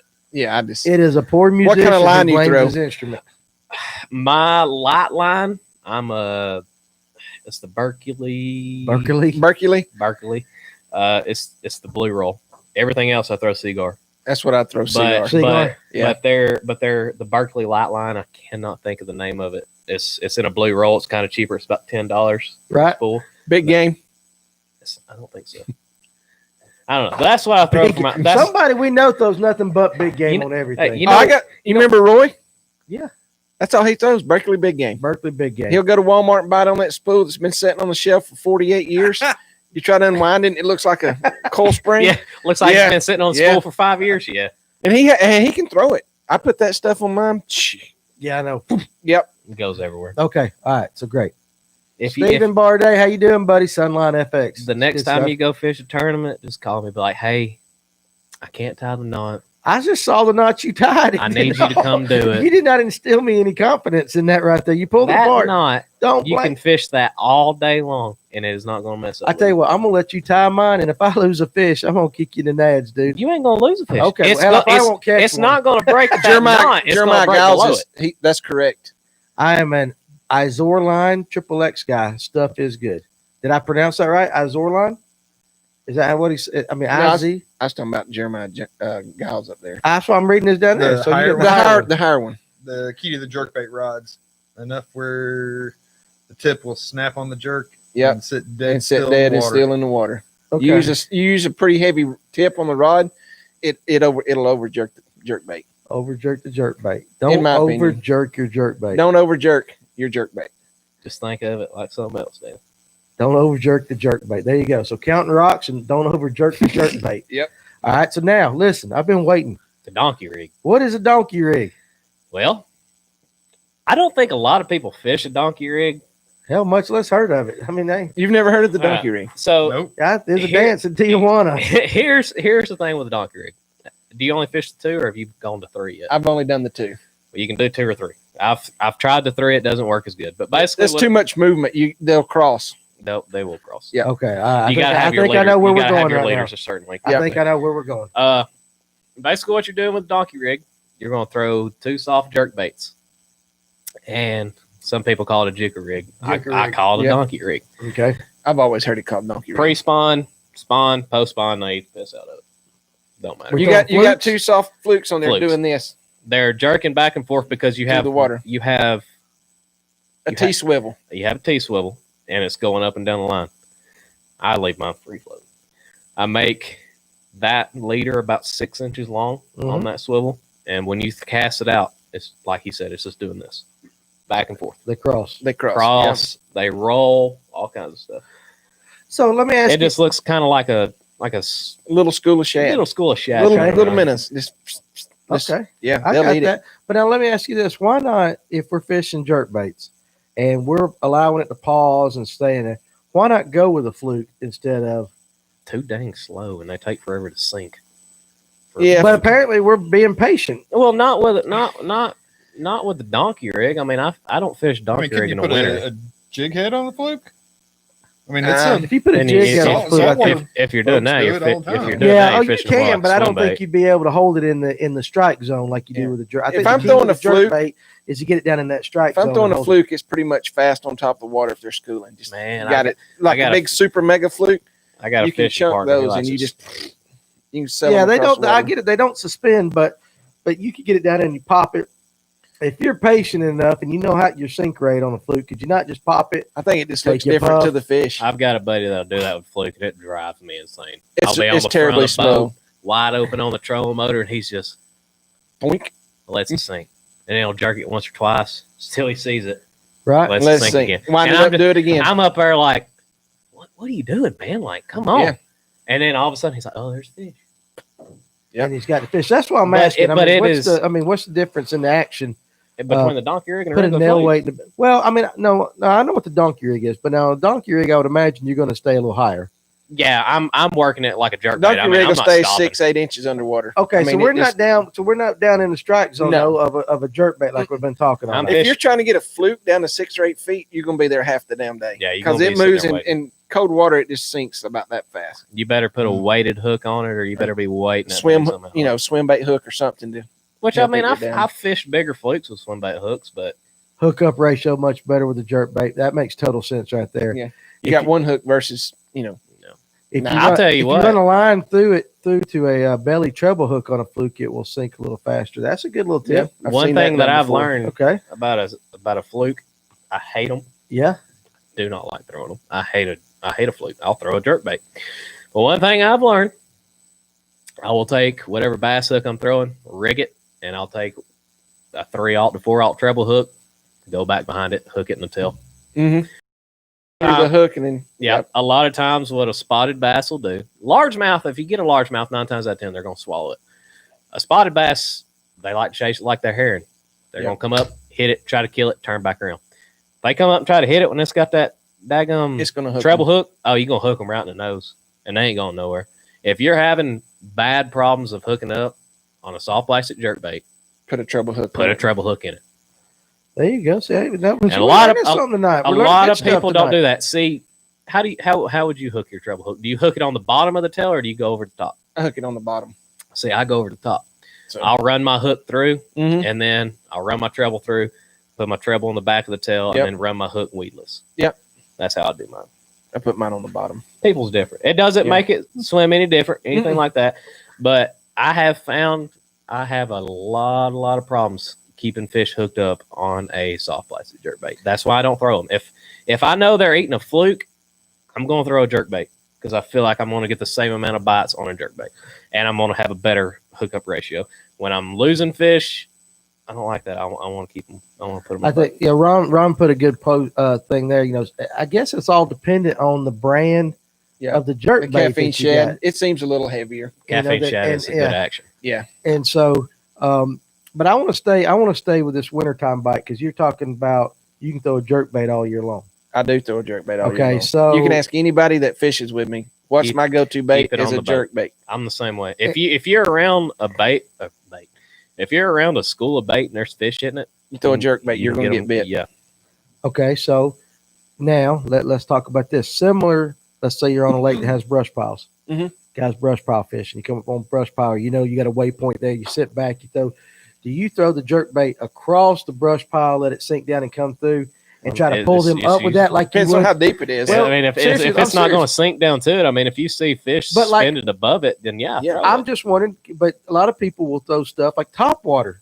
Throw it right across the brush pile and bring it back. A jerkbait isn't going to get down to 15 to 20 foot over. But my point, they say they make one, but that's BS. Apparently, it's the KVD. It don't run that deep. It don't run that deep. My point I'm trying to make is, what's the difference in throwing a top water bait across the top of a brush pile and having them come up from the brush pile, and throwing a jerk bait across it and having them come up? Here's the thing: if I got a brush pile and it's between 25 to 30 foot, I'm not going to throw a jerk bait because I'm not going to be in that strike zone. I'm going to. That's why I'm asking the question. I'm either going to during the summertime. I'm going to throw a jig out. I'm going to get up on top of it and throw a drop shot. Right. I want to be inside that brush. I'm not throwing a jerk bait on the brush. Okay, well, I understand what you're saying though. You're trying to trigger on the top and then come up versus being 6 feet under. That might work on Lake Altoona when it's real shallow and you might have a brush pile on 10 foot of water and you can get a jerk bait about 3 foot. Ron Pendergrass said a nose hook, much better hookup ratio. So like when you're throwing, I've seen, I know some people that throw their flukes like that. I mean, there's a lot of people up north that I've watched on the Bassmasters. That would be Jordan Lee, his brother, some of the guys that's won a lot of the northern smallmouth tournaments. They'll actually take the Strike King flukes, the big ones, 4 or 5 inches. Yeah, the big mega ones. And they'll drop them like a drop shot.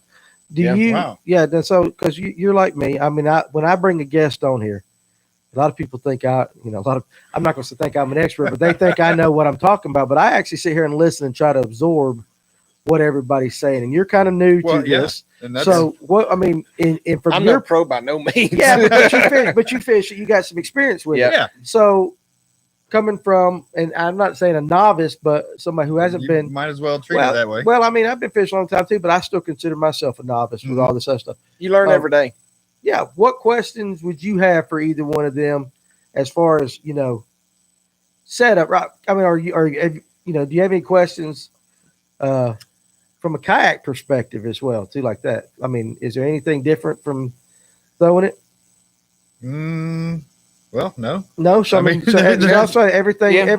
It's all relatable. I would change up your cadence. I mean, Yeah, because everybody's different. Because I mean, just about everybody's got the same cadence. If you're on the lake enough and you're watching people fish, you can watch their cadence, and just about 80% of them are the same cadence. Just change it up a little bit, a little different, for the fish to look at. Because how many jerk baits does Lanier see in a week? Probably a lot. A lot. So just change and it that's up what a little bit. And I evidently have been fishing it, fast. Right, and I can see if I fish, I have. It's been working. Right. Yeah. But has it been consistent?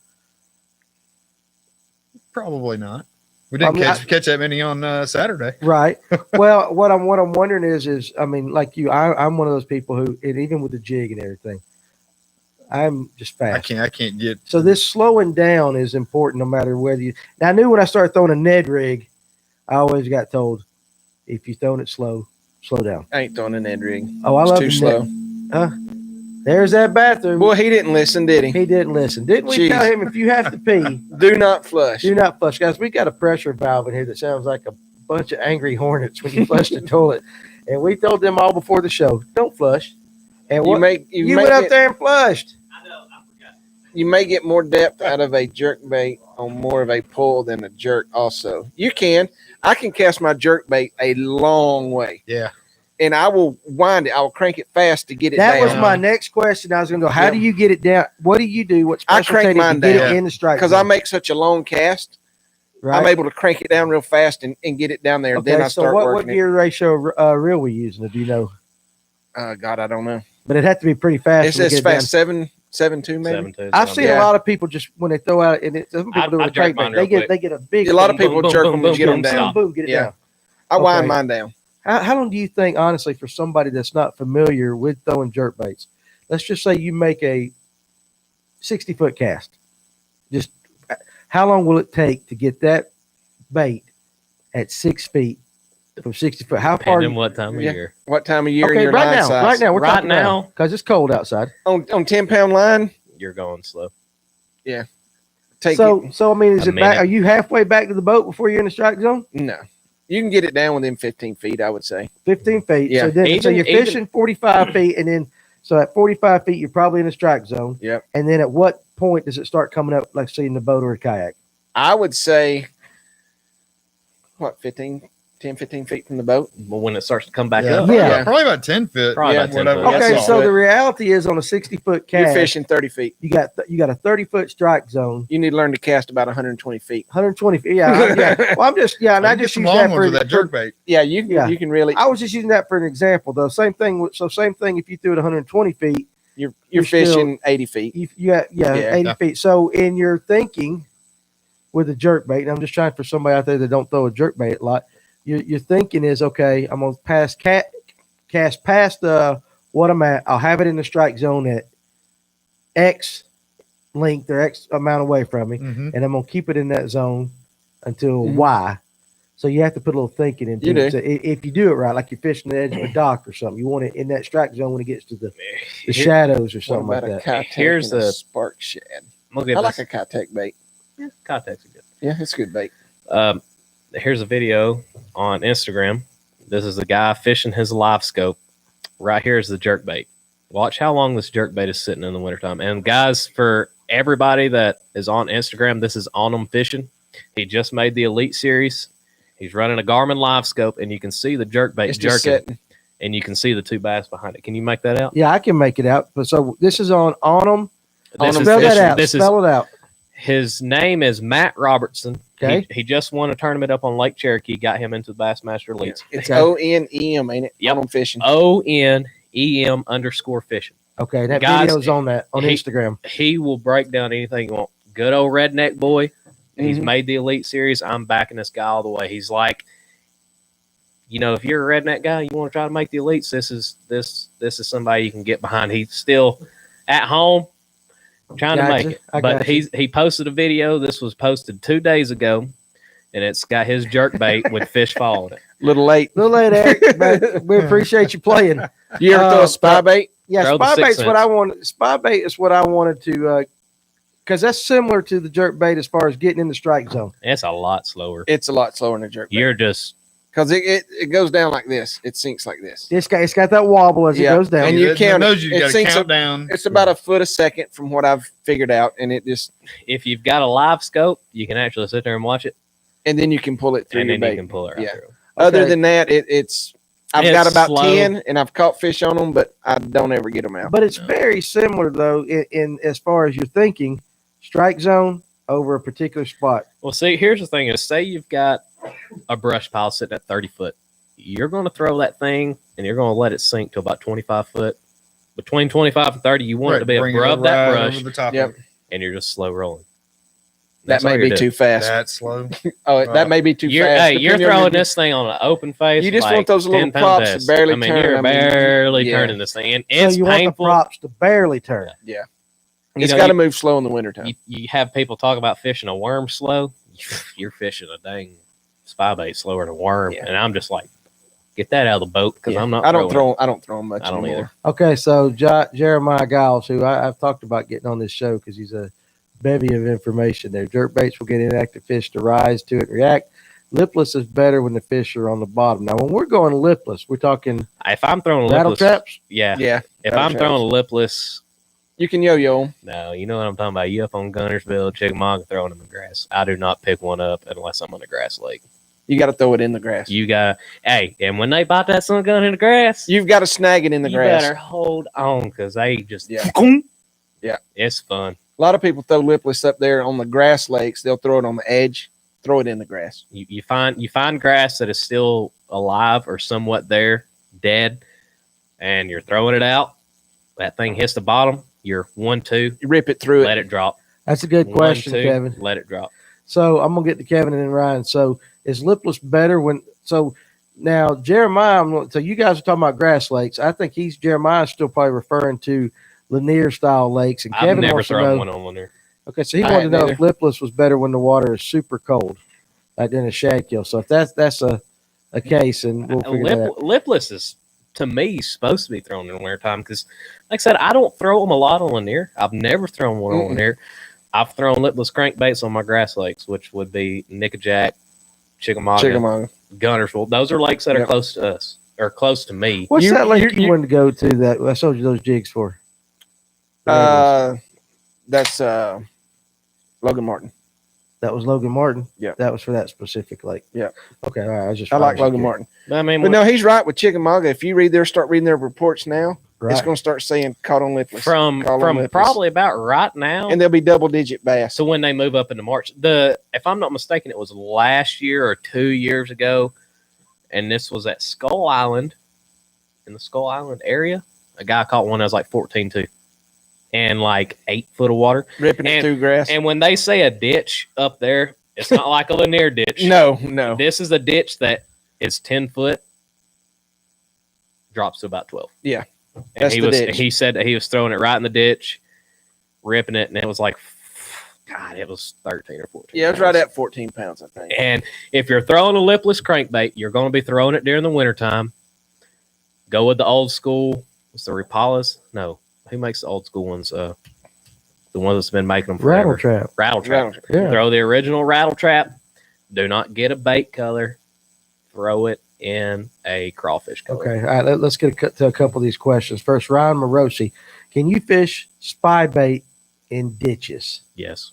Yep. You can fish a spy bait anywhere. You can fish that from now all the way until summertime because you can throw it over brush piles in the summertime to get the fish that you can't catch on a drop shot or anything, and you can also throw it in the wintertime to get the fish that are suspended around brush. Yep. Okay, but any kind of suspended fish you can throw it. You can Okay, but what about when those things are just pounded the bottom in a ditch? I would not touch it. So that's not the time to throw. If they're pounding in the ditch, I'm going to throw my big swim bait or a jig. Yeah, but not. There you go. So that's a good question. There was another one down there. Is the jigging boon? The jigging boon. The jigging boon. My bad. It's been a long day, baby. WD Richards. Is the jigging spoon bite any good now? Yes. Or is that bite long gone? You can throw a jig and spoon all year. I don't throw jigging spoons, so I don't know. Find fish that want to bite it. What about you, Matt? Never thrown one. Never thrown one. Never. I seen some guys on Chick up by the power plant throw them big Magnum spoons. Listen. Yeah, that's that. When I say that's not a jigging spoon. That's a flutter. That's a flutter spoon. Now, Yeah, jigging spoon. Stetson Blaylock wore them out up there. 10-2. Yeah. 10-2. That some gun had eyeballs like golf balls. You get a little excited. I do get excited about largemouth because I get sick and tired of catching spots on Lanier. I'd rather drive the chicken. If I took you to one of us took you to Gunnersville when they're really on, he'd fall off. You'd be. What's your favorite bait to throw? My favorite bait. He throws a fairy one. Texas rig, jig. What do you like to throw? Am I catching size or numbers? It don't matter. What do you your like confidence to throw? bait? What's your confidence bait? Shaky head or a Ned rig?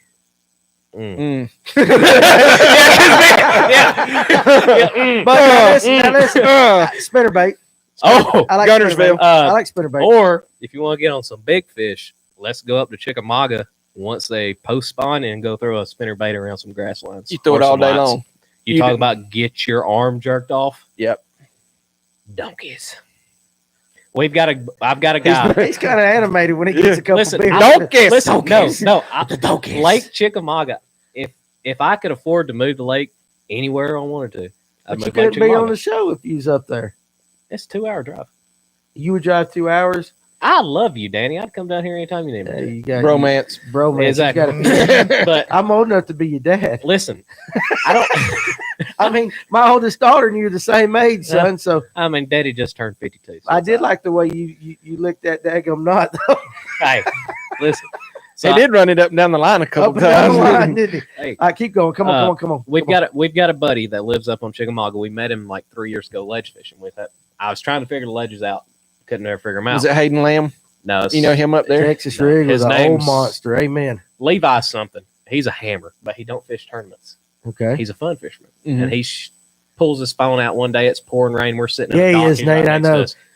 So This kid is making the show.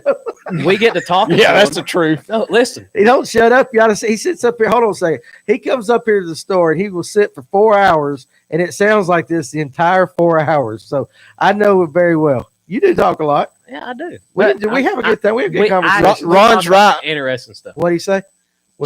Chick is unreal, but it will humble you. Oh, Same thing with Gunnersville. real quick. Oh yeah, We've had almost 30-pound sacks on Chickamauga. Went back next time. and not catch fish. Not catch a fish. Yeah. Hey, you talk It's- about a good jig bite though.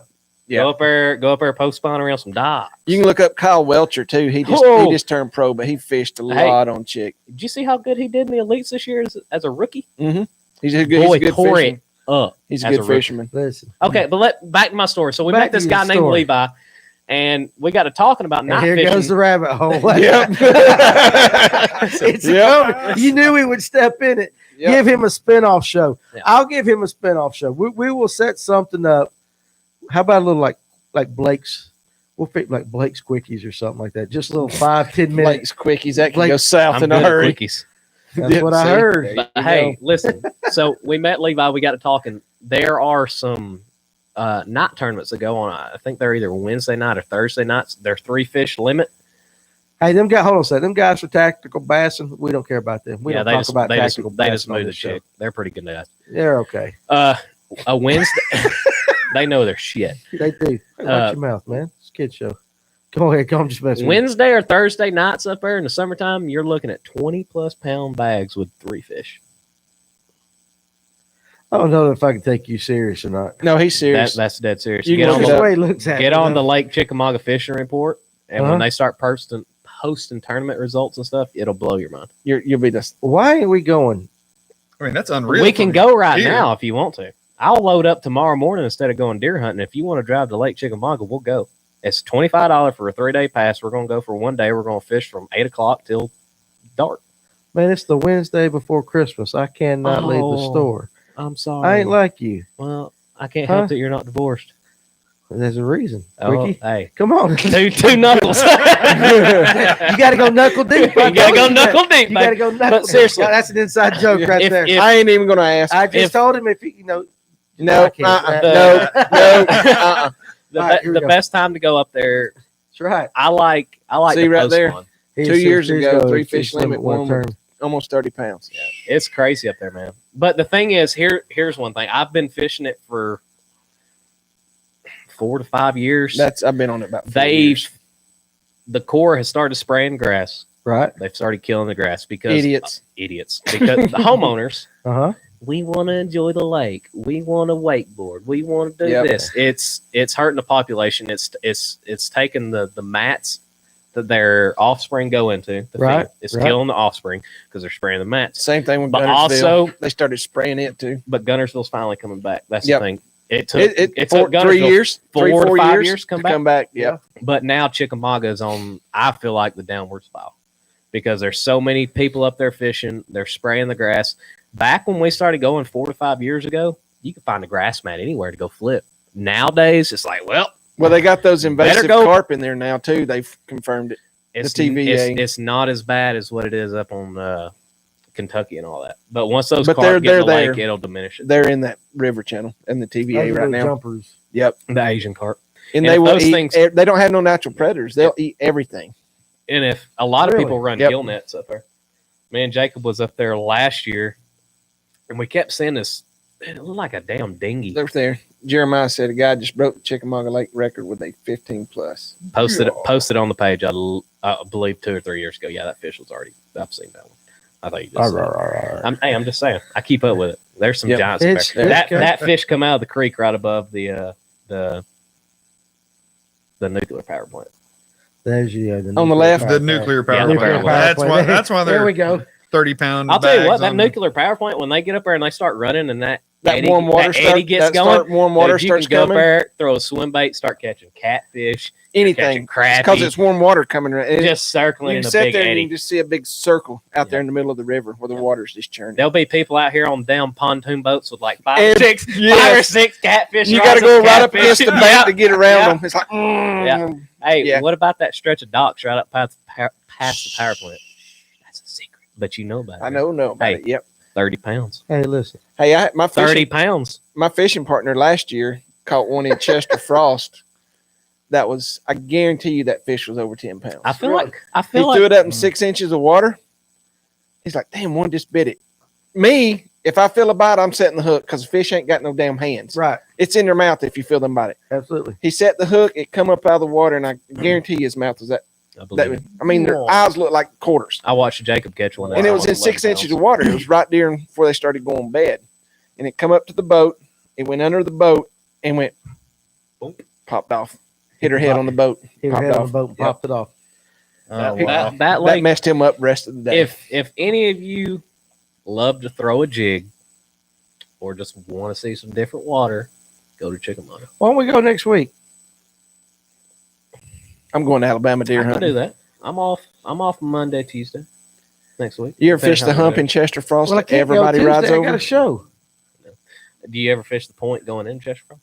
That was overlooked on the right. Listen, that's where you had that 10-pounder. I am trying to set a date up with you, dude. Hey, be quiet. We're talking Chickamauga. We're talking Chickamauga. You'll quit fishing here. I've lost control of my show. We sat there about 3 winters ago, throwing that big football head that I make with swim baits. Dude, we caught 22 pounds. Everybody comes into my store and goes, "What in the hell is this for?" Well, if y'all start fishing for largemouth and on big lakes, you'd understand. Count rocks. But there's a hump. Throw big baits. There's a hump in Chester Frost that everybody drives over. Everybody, right? And I've caught some pretty good sacks on that hump. I mean, look at Jacob Wheeler when I don't like that hump. He was fishing in Chester Frost. He won that tournament. That's the one I'm talking about. Now, he says now. Okay, so I'm reading what Jeremiah says. He's talking about that spot you were talking about, and he also says muskies. Where at? Where? He says, yeah, there's bass, striper, catfish, and crappie fishermen all in the same spot. I guess he's talking. Right there at the power plant. Muskie and shit. I don't know about muskie. Now I know there are some muskie in Tennessee. It is the Blake show, Chris. Yeah, I've lost total control, and I'm just letting him roll tonight. So I want you to do some research seriously on the muskie in Tennessee because that is like a hush hush thing. But people post pictures of them. I've seen them, but I don't know if they're around the nuclear plant. Those guys, the tactical bass. How far inside is that a joke? I'll let you know, Eric. Yeah, don't even talk about that. That's been going on for a year. But yeah, there's muskies in Tennessee. What do you big mean ones. Been going on for a year? 2 knuckles. I met you over a year ago, and that's the first thing you said. That's when we met at the old store, Danny, down there at the church. And you said that at the church. At the church, you said that. At the church. At the church. Well, listen. Josh and I are firm believers in the good Lord, but we've been known to have a little fun. So we're saved by grace, not works. Amen to that. There's only one. That's right. So, okay, all right. Can we get back on Georgia for a little bit? I mean, I love Lake Chickamauga. I understand you do. And let's you set follow. this up. I like you follow too. I ain't never been. We need to go. Take me. Y'all have it. Hey, I'll pay for fuel. Let's go. I ain't never been. Who won you follow last year? I can't remember. You talking about the Elite Series? Yeah. That was the guy that lives up on Chickamauga. What was his name? Anyway, that spot he won on. Fishing brush piles. You too, Ron Swinford. Have a Merry Christmas, bud. Okay, so let's see if we can set something up for next week. I want to see this lake. Josh, you working Monday? All right, let's go Monday. You can try it. Sale Creek. That's where Kyle Welch. Are you off Monday? I am off Monday. All right, let's go to the chick Monday. I don't know how fishing, but like I said, listen. Horse. Oh, I'm going to start saying some words on my own show. You sat here for the. You last got to read the minutes. reports. Either they're on or they're off. It's either on or it's off. It's that serious. It's a hit or miss. Well, hell, that's fishing. Not up there. No. People out Lanier's like, shit, didn't catch nothing. Do a saltwater show. Hey, listen, I do want to do a saltwater show. We're gonna try to do a little bit of everything. All right, so listen, Buddy Gross. Buddy Gross is what won. Hey, he won that on the A rig, didn't he? No, he was over throwing a big 12-inch. How many of these has he had? I don't know. I'm glad you not enough. Everybody fishes up Cell Creek. Yeah. All right, so you check the reports, and if the reports say that something's biting, we're going to check Amagua on Monday. No, listen. Do you? No. Listen to me. Do you really want to get on fish, or you just want to go up there and sit lake? Well, hell, I'd like to catch fish if I'm going somewhere. There's a guide. I ain't paying nobody. Listen, I ain't paying nobody. Guides are usually $500-$600. This guy charges like $150. Are you paying? Shit, no. All right, so I ain't paying. I had to buy my son's Christmas. No, I got 3 kids in college. Oh, look, you own a fishing store and a podcast. Then you know I'm broke. No, you ain't. You know I'm broke. Everybody like, subscribe, share the podcast. Send some money. Send some money. What we're going to do, what's that thing where they just start people send money? Not subscription, but that fundraising crap. Not GoFundMe. Yeah, Patreon. Patreon. We're going to start a Patreon. Huh? I've never heard of that. Patreon, you got to be posting videos and everything on that too. We'll do it. Hey, make an OnlyFans. Fan only? No, OnlyFans. Oh no! Let's go down that road. Is that like? Are we getting something that I don't know what it means? I have no idea. I do good to operate my phone. Hey, we can get him on there. We can get him on there with a sport jacket. What is OnlyFans? Are we talking like? I have no clue. Are we talking naked girls and stuff like that? Yeah. Blake, dude, he's divorced. I know nothing about OnlyFans. I have no idea. I'll send some money to RSV my seat on the boat. Yeah. Hold a second. Hey, I only fish like a 19-foot trout. Hold on a second. Why are you on OnlyFans? I'm not on OnlyFans. I'm saying if you want to make some money, you can start it. I'm not getting naked. You ain't got to get naked. What do we got to do?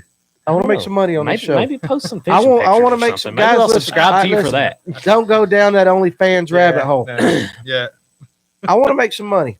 So what have I got to do to make some money? Get people pay me to do this. Just while you're on the roll, telling everybody what to do. Like, subscribe. They don't pay share me. the pot. No, liking and subscribing your page is going to get you more followers and more money. Correct? Well, I don't know about money, but it is getting me some stuff. The more views, the more money. It ain't what everybody thinks. Bull crap. There's 13-year-olds making more money than me, and I wake up every morning going, "Why am I even going to work? Why?" Naked mullet fishing. It's right there. I don't know about all that. Please no. Okay. I just want to find fish on Lanier. All right, back to Lanier. Back to Lanier. So tell me. Thank you. Basically a novice in a kayak. Mm-hmm. Occasionally, Joseph and I go out on his boat. Yep. How do I find the fish? Find the bait. Find the bait right now. All right, Andrew. We'll hold you up to that. What buddy. kind of Andrew Murphy? I know riding around, we're looking at electronics. I mean, is there this time of year? Say, is there a specific? All right, I'm going to run down this type of area. I'm looking. Or I'm gonna run ditches back and forth until we find something. Run up, back. I say a lot of it's depending on the weather right now. Like when you have warmer days, I'm headed to rock banks. Big chunk rock. I ain't talking because it'll warm up in the sunlight. Those chunk rock will warm. Well, you have to find that chunk rock too. There's plenty of creeks that have whole walls that's got that. 6 miles. All right, so 6 miles, one of them. Okay, so find the bait. Kathy Melton, find the bait. Even I know this. Yeah. Your woman, listen, your woman is calling you out, man. Cold days.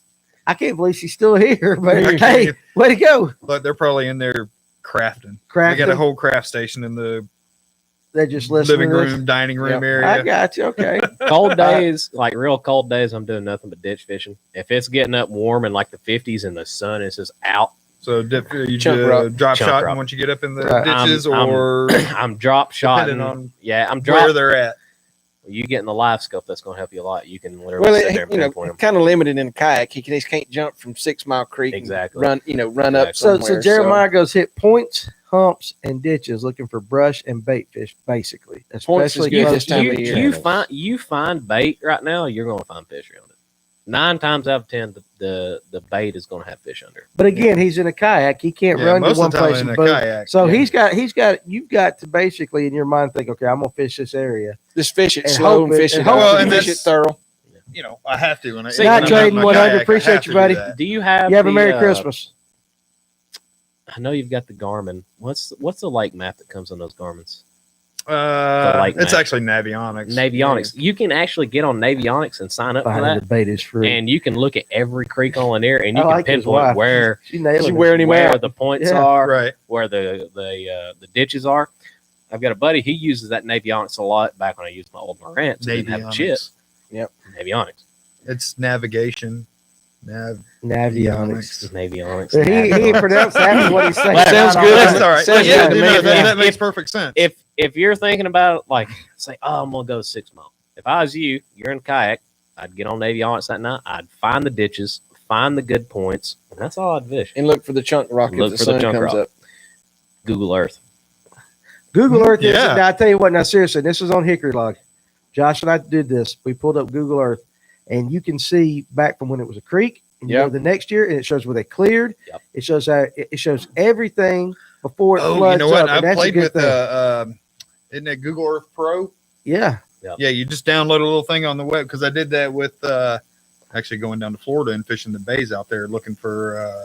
I was using that to go back and looking for oyster beds. Right. Because you can find them in the summer because they bleach out white with the sun. That makes sense. Yeah. Shell beds on chick. I was about to say the same thing. Shell beds on chick. Shell beds on chick.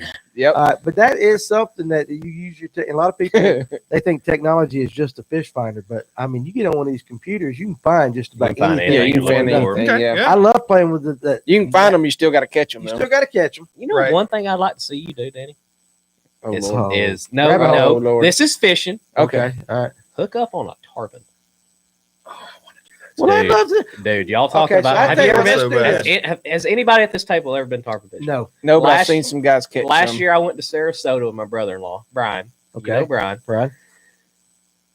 I was ready to sell my bass boat and buy a bay boat. Hey, they run and live down around Savannah all year long, down around Jekyll and everything. They'll run the river. You can catch them all year long. Now they're not as big. I mean, you're still catching like 40. Ryan Morosi. All right, hold on a second. We're gonna get back to that thought real quick. But what's your technique for fishing the ditches? You go first. For me, it's dynamite.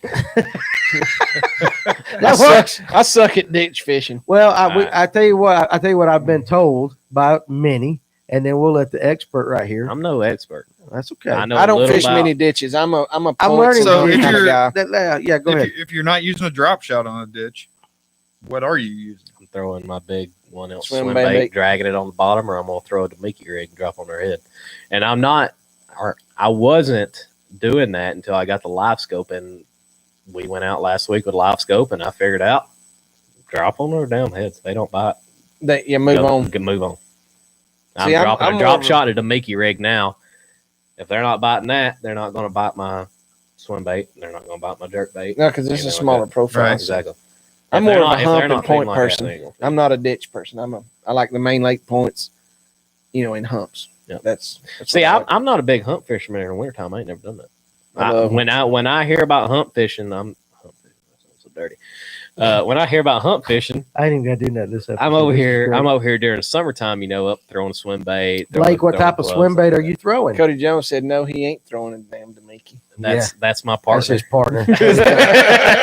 What type of swim bait are you throwing? And now, I will say this: it is on a 1 or 3/4 ounce heavy football head. I make a football head with a 5/0 hook that is a 1 ounce head, and I'm throwing a 3.3 Kitech on it, or not a Kitech. It's the Strike King Kitechs. They're not. What do they call I like a Kitech. Rage Tail, the Strike King Rage Tail. And I'm either throwing that in the electric shad color or I'm throwing it in just plain white.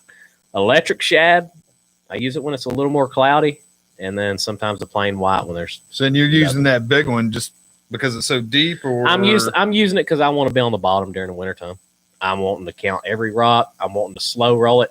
The good thing is I can throw that thing a damn mile. Oh yeah. Like I can pull up into the mouth of a ditch. Say that and just throw it all the way down it. Yeah, I can. Dude, I use a big broomstick. I'm using like a flipping rod. I'm using a dang 7.5 heavy. 7.5 heavy. Like when I'm setting the hook, they're loading up on it, and I'm just reeling, and I ain't even jerking that hard. Yeah. I'm just letting it load up.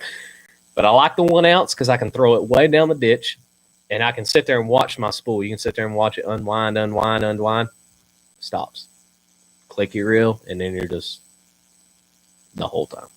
It kills me. I hate Slow. to do it. Slow. I hate fishing slow. And you'll feel it, like he said, they'll just load up. Yep. You're gonna be reeling, and you're like, oh, that felt like a rock, and then you're gonna keep reeling, and when it stops, you might feel a little tug, or you ain't gonna feel nothing, and you're just gonna turn into it. That's all. A lot of ditch fish, I feel like, don't fight very hard during the wintertime. We've got one of his heads upstairs. After the episode, I'll show you what he's throwing. I think I've seen it. I think that big one on my desk. And everybody goes, "What the hell is that?" Yeah, when I was up here last week. Yeah, so that's what we got. All right, so I was getting ready to do this. Let's do this because and we can do it amongst us 6, because we got Justin and Josh in here, and people want to play along. We can do this. Let's set up 10. Okay, like a bucket list for 2021. Like what we want to do. Like 10. Like you said, you want to go try to catch a tarpon. Yes, I went tarpon fishing for the first time last year, and I hooked up 3 times, didn't land a single fish. but something similar, like because they do this. If they come up and it's like, if you want to catch, like we can have a bucket list. Let's say number 1 is like a brown trout in the Chattahoochee. You got to go catch a brown trout in the Chattahoochee. We'll knock it off. My number 1 if bucket it is list. a largemouth in Chickamauga. Okay, listen, but what I'm saying is have a list and see if during the year 2021 we can break it off. My goal, and it's been the same goal for the past 4 years, is to go to Chickamauga and catch a 10+. Well, that's kind of hard. I agree with that, but you can go up there during spawning season. I've seen some comments. Go, and tonight they're like, go up there during spring. It's not that easy anymore because the lake is so overpowered. Did you see, Cody? Just my 2021 bucket list is to get Eugene here to stop giving out my holes. But okay, like that's a good one, Chris Taylor. You're bound to catch a show bass. Show bass but go way up Chastity. Yeah, but go catch a show bass. I just want to catch a 10-pounder. Yeah, I want a double digit off. Okay, so we will try in 2021. Or Guntersville. We'll make a couple. You think trips. there's still a bunch of double digits in Guntersville? Hey, listen, not as many as Chick or Chick, but there's a few. Hey, we're talking. Listen, I understand that. I'm about to kick you underneath the table. We're gonna so next week we'll come back. Actually, we'll do it the first episode of 2021. So that gives us next Tuesday we're doing a trout, guys, and then it'll be New Year's Eve, and I ain't doing a show on New Year's Eve because I don't want to be out here with all you hoodlums. I'm gonna be deer hunting, and then in the first show of 2021 we'll have the bucket list show. I think I'm all for it. And you guys out there, seriously, you guys can win on that. Can comment on that, and I'll even put a post on the Facebook group page. The 2021 bucket list. We'll pick out the 10 best that we think, and then our goals in 2021 is to make those happen. Catch a 10-pounder on. Well, but you see what I'm saying? 10-pounder too. Can't get enough. Now I've had enough of the 7 and 9s. Hell, I'll take them. Yeah, I love it. I love a 9-pounder. I ain't gonna. Yeah, I mean, I ain't gonna bitch about catching a 9-pounder. I hooked into one, and you're probably like, check them out. Where's check them out. Yeah, exactly. The point that we were talking about out front of Chester Frost was up there that winter catching them on that swim bait. It's up busting. Any double-digit largemouth inland near? I'm sure there's a few. There is a few. There's a few. And I seen one last. If y'all listened to the last podcast, I seen one up there. Her eyeballs were like that. What'd you say?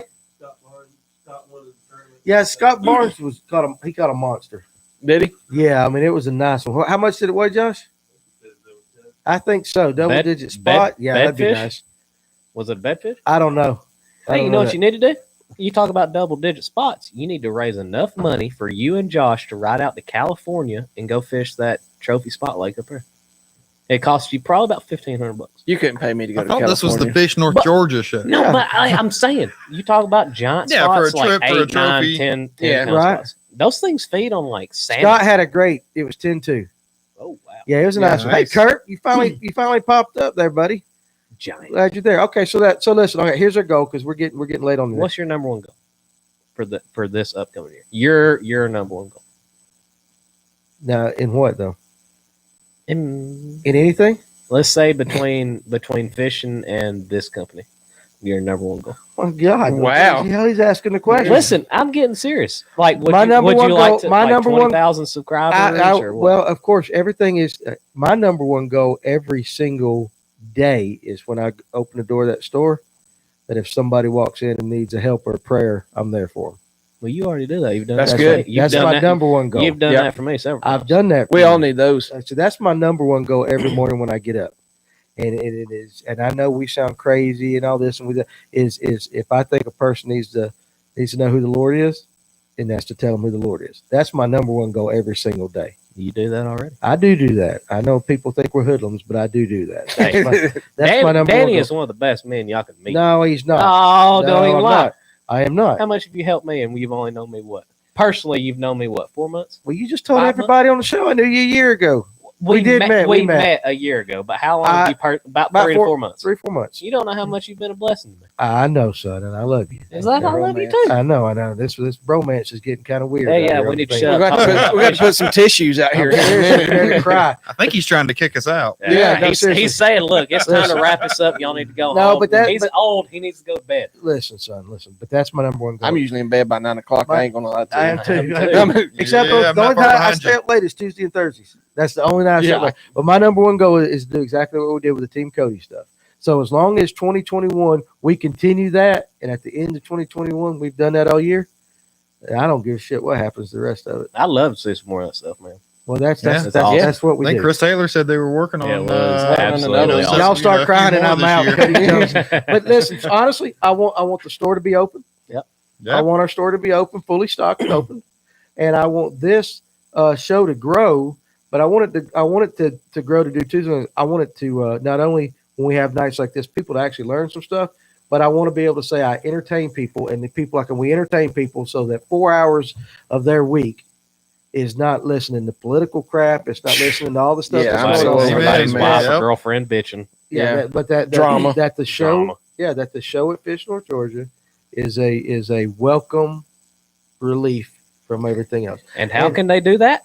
Like, subscribe, smash that share. like button, hit that for all the notifications. Share on Facebook, share on the Instagram, share everywhere. Let's get the page growing. Seriously, and we will help out people like Jeremiah Giles. You say you need to start your own YouTube. Anything that we can do to help. I like to see people succeed.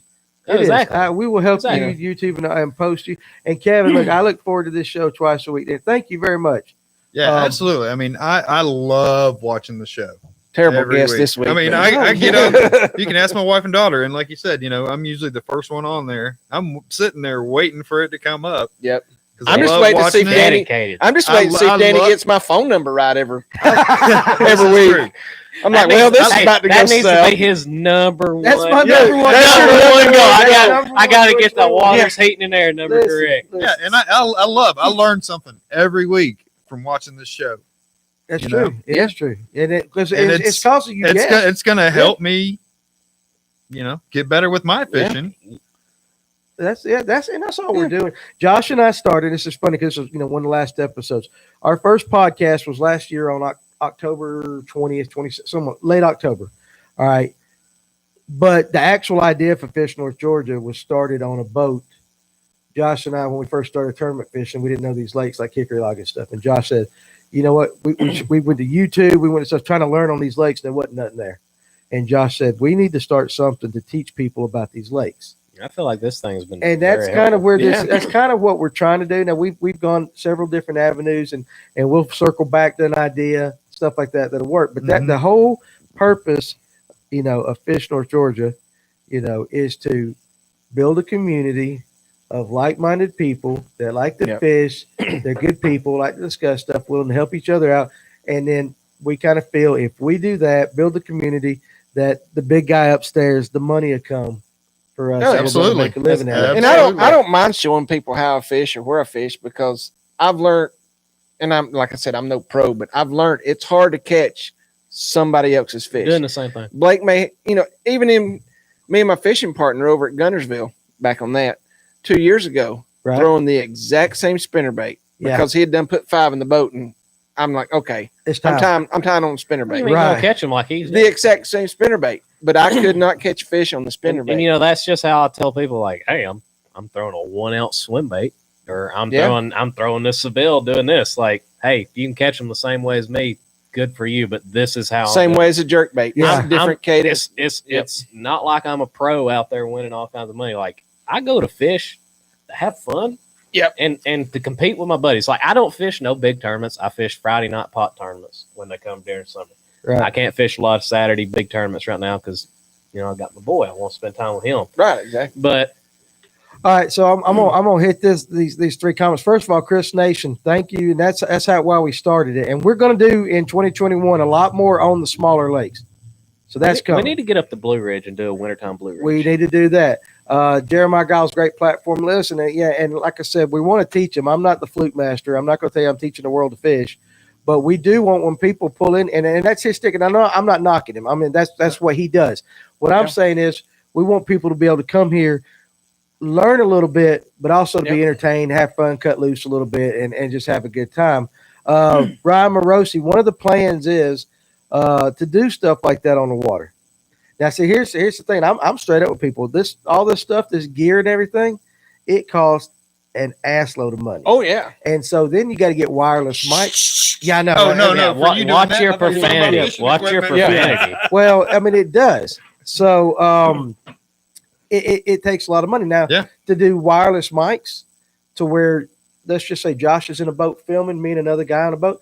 I mean, mics to get quality ones. Now, we ain't going up and buying a Radio Shack mic, but to get a quality, you're looking at what, $3,000 or $4,000, Josh? Oh, easy.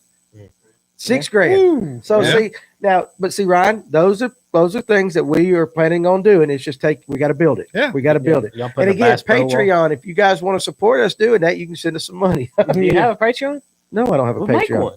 Seriously, if you can get people like subscribing. This is the thing about Patreon. Listen. He's educating me. So Patreon. I've never heard of Patreon. So Patreon is kind of like a YouTube. They release early access videos. We will put a Bass Pro Shop tank in here one day. So say you've full of bluegill. Oh, that'd be awesome. So say you got the Fish North Georgia podcast that you're just posting on YouTube. Yeah. You can make your Patreon and be like, okay, we're going to post the podcast, but we're also going to post extra stuff. So that would be like on the water techniques, what we're doing, breaking baits down. Hold on, what now?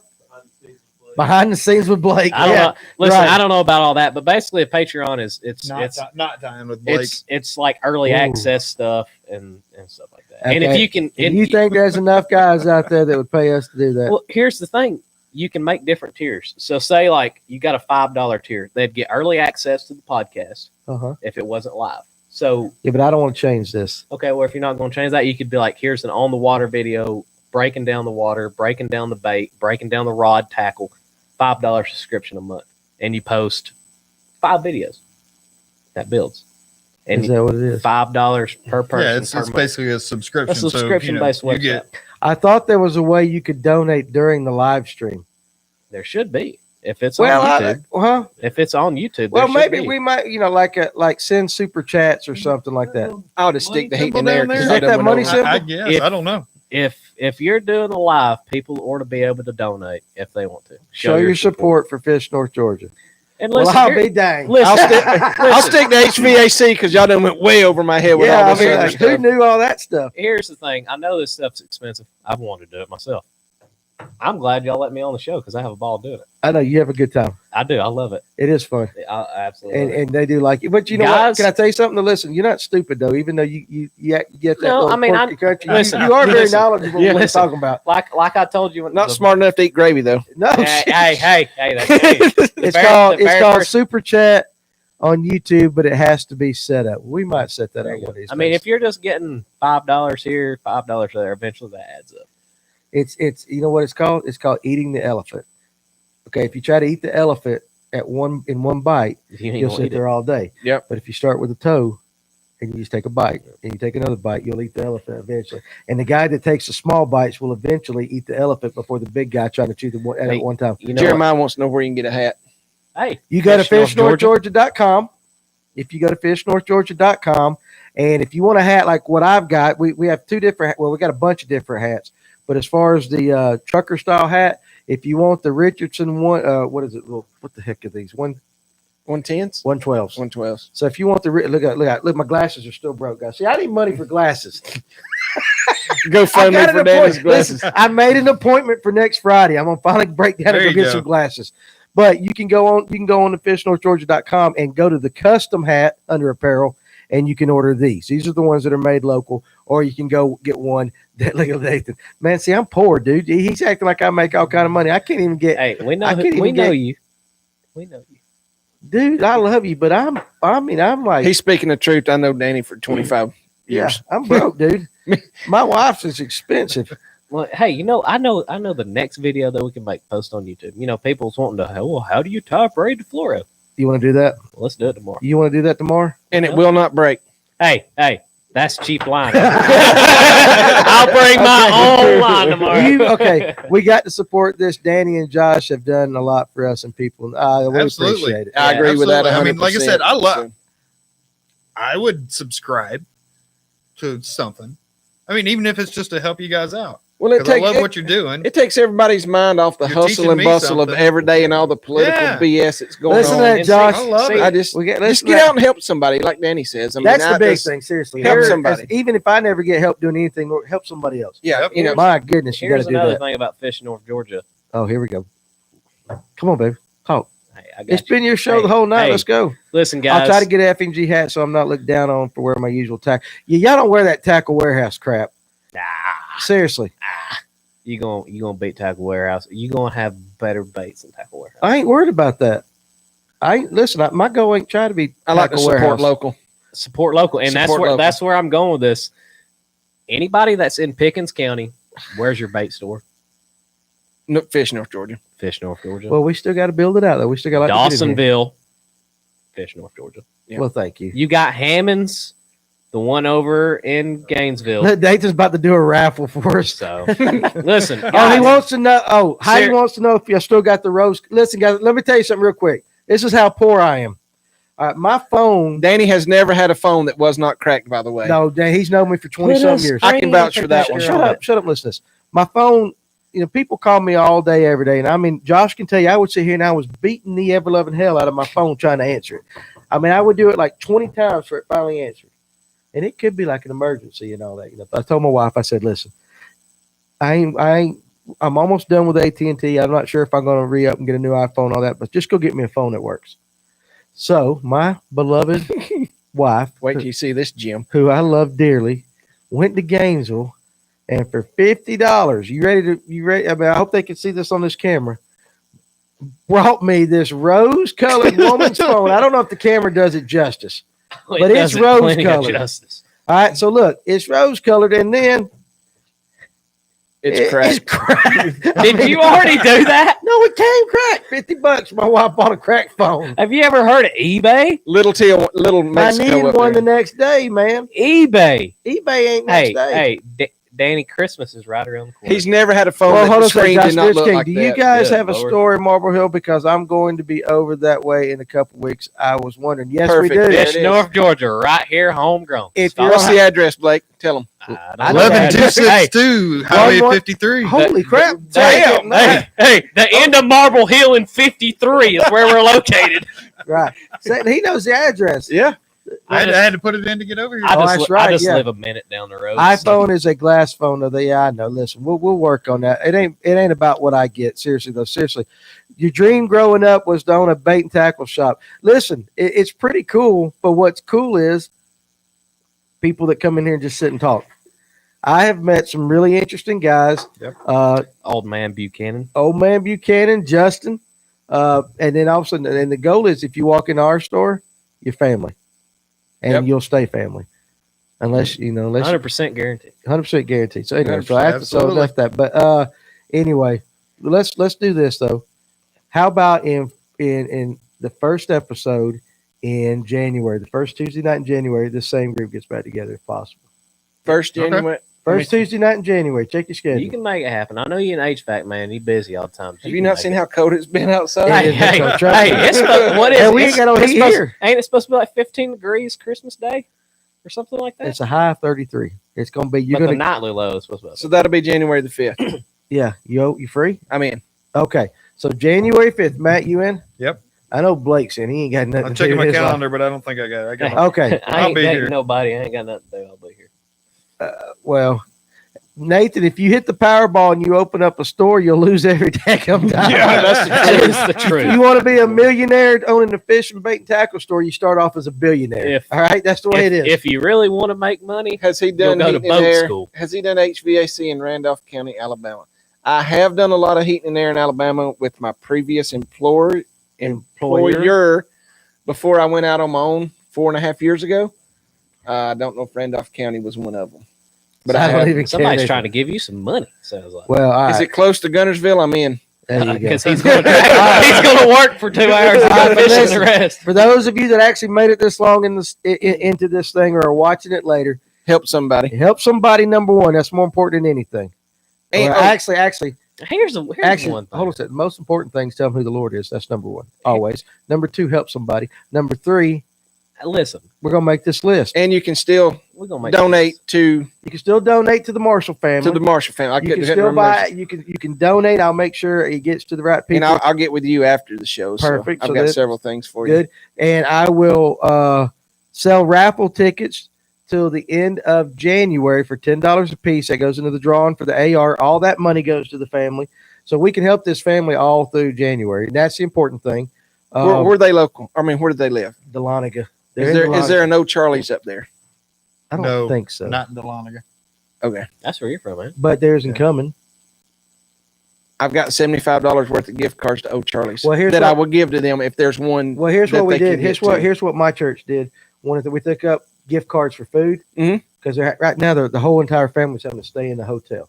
So if you got a gift card, they're probably close to one. Yeah, so they can find one or go get it and bring it back. Here's $75 worth of Charlie's gift cards for them. Well, perfect. See, there you go. That's all you got to do. And it doesn't have to be. It can be anything like that. It helps. I mean, you got to help people. So help people do that. That's the big thing. There's always somebody in a worse situation than you are. Yep. I have a soft spot for elderly people. I do a lot of work for elderly people, and I don't charge a dime. Yeah. I may be an idiot for doing it, but I get more of a blessing out of doing it. Absolutely. You know, if they're 90 years old, they've done their time. Absolutely. It's time for somebody to help him, right? Yeah, it's time, because our government damn sure ain't going to help him. I know. They leave him on the It's side. like your grandpa comes up here. Oh, Lord. His grandpa comes. I know where he gets his mouth from. Oh, yeah. And mine ain't as bad as Buck's. But he sits. No, he don't cut. Not that he cusses them, but he sits in the store and talks for about 2 or 3 hours, and I will stop what I'm doing and listen to every. Oh, absolutely. Because there's knowledge. Because he's elderly, and I think everybody should. You got to respect your elders. What was the 2 phrases that you kept repeating? Vice versa. And what's the other? And a roundabout way. He goes, I went down there, that salesman told him in a roundabout way that I wanted that car for about $14,000, and vice versa, he gave it to me for $12,000. I mean, that's what it said. That's my grandpa right there. That's my grandpa right there. Yep. We grew up, we didn't have no running water, but vice versa, we went roundabout down that mountain, we got it. There you go. But Chris Taylor, he keeps, he'll keep all good used parts, help people out. I do the same thing. Yep. And if I can get somebody by, I'm not a salesman by no means. I don't try to push a sell on anybody. Yeah. If it's broke and it can't be repaired, it can't be repaired. If I can repair it, I'll repair it. And so that's just the way to be. That's just the way to be. See, that's why I told you guys to call this guy at 770. Do it. 773-0073. Because I read the hat. Okay, all right. So listen. All right, get it. Okay, so the first Tuesday night in January, we're all going to meet back here. We're going to have our bucket list, 10 items. Everyone, now fishing. Not Kate Hudson, nothing like that. Those kind of fishing. Look at him. He said that's one on my list. 10 fishing things. We'll compare notes, all right, guys. I'm gonna do a page, Fish North Georgia group page. So for the next 2 weeks, we can fishing related things to accomplish in 2021. You want to take the top 10, do like a poll? Well, we'll just work through them and just kind of we'll look through it. And in that episode, we'll figure out what our goal is, and then we'll set out and we'll do all these shows, do everything we're supposed to. But in 2021. We'll see if we can knock the list off, and they got to be realistic. I mean, now try to catch a 10-pounder. But that's realistic with some of the lakes that I fish. And see, so all you guys out there can participate in that. So we've been gone 2 hours and 14 minutes. It don't ever seem like it. No, it doesn't. Seems like we've been talking. I ain't working tomorrow, so yeah, but it seems like we've been talking tomorrow. I ain't going to full-time work tomorrow. There you go. I got to work all weekend. I got to work Christmas Day. I need so a y'all dough. enjoy I it. need a dough. Go bust me a dough. I'm working all the way to Thursday. God, Mom and Daddy need one. Take them to kill 2 or 3 more. Yeah.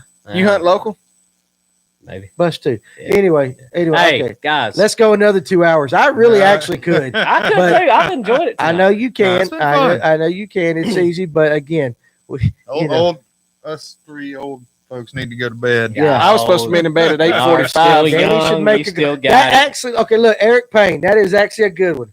Danny should make a goal to catch one on a whopper. Yes. I hate a whopper. I can't stand that bait. That's a good goal. No, we'll go right up the road. And we'll catch you one on Whopper. Hey, you can tie a rat on it. There's catch a spotted probably- bass. There's probably 4 of them floating in Lanier somewhere because I threw every one of them I had in the lake. But you see what I'm saying? though? That's a good kind of that stuff. Are we talking Because- pond fish or lake fish? Everything. Listen, it can be. That's the dumbest bait He just ever. needs to catch one. It's stupid. I hate it. It's stupid. Now, but I'm talking about this list can be anything fishing related. It can be catfish, striper. It doesn't matter if it's in Georgia or the general vicinity, Alabama, Tennessee, stuff like that. The list has to be 10 items. Hey, I caught a big flathead. Was it a flathead? Coosa River catching big I flathead stuff like I that. caught a big flathead in Lanier on 10-pound test with a square bill crankbait about 5 years ago. Hell, that's not a goal though. I can't say No, I'm I'm gonna not. go Hey, catch a it flathead. made GON because they thought it was a record breaker. I just didn't weigh it because I didn't know what the hell it was. Well, what month? What episode? Or what page? We'll look it up. We'll make you it was famous. on the website. GON. It wasn't. Okay. It didn't make page. All right, but anyway, Ugly old damn thing. I put that thing in my boat. It took me 3 weeks. To You clean slimed my boat. your boat. I didn't know. You slimed your boat. Dude, bad. I flopped that Josh thing is- in my Josh is boat, back and I there- was like, Josh "Good is Lord, back what there do with I the got?" earphones on? You just blew out his hearing. I'm sorry, Josh. I apologize. You just Shaved. Josh is back there. His Hey, eyeballs are hanging out of his head. Look what Chris Taylor Chris just Mullet. said. What is Shave that mullet and you'll see a flathead. This ain't. Hey, if y'all donate $200, y'all shave this thing on live. Bald. Now I don't know about No bald. guard. Hold on a second. Number 3. I'll Hold do on a number second. 3. Oh. No. Number three's like Number this. three. No, yeah. number Yeah. 3's longer than that. 'Cause that's No. how I used to do my head. No, this is a three. No. Well, you a I little tell you what. bald. Here we go. I'm old. We got to donate to you to a charity. Mm. That goes back You to know how helping long I've been people. growing this? No. I've been growing this since my divorce. It's been a year long since I've. Well, since let's I've shave it up trimmed my because hair. Oh, that that's is the a divorce reminder. mullet. That's Okay. okay. Well, I listen, got listen. I've on I and got off had a mullet since I was in high school. Damn, son. Hey, I got to keep it rocking, baby. Listen, I that just don't ne- I rock just after need high that- school. Well, No, we don't rock after high school. listen, if y'all want to shave this thing, y'all come up with some kind of charity.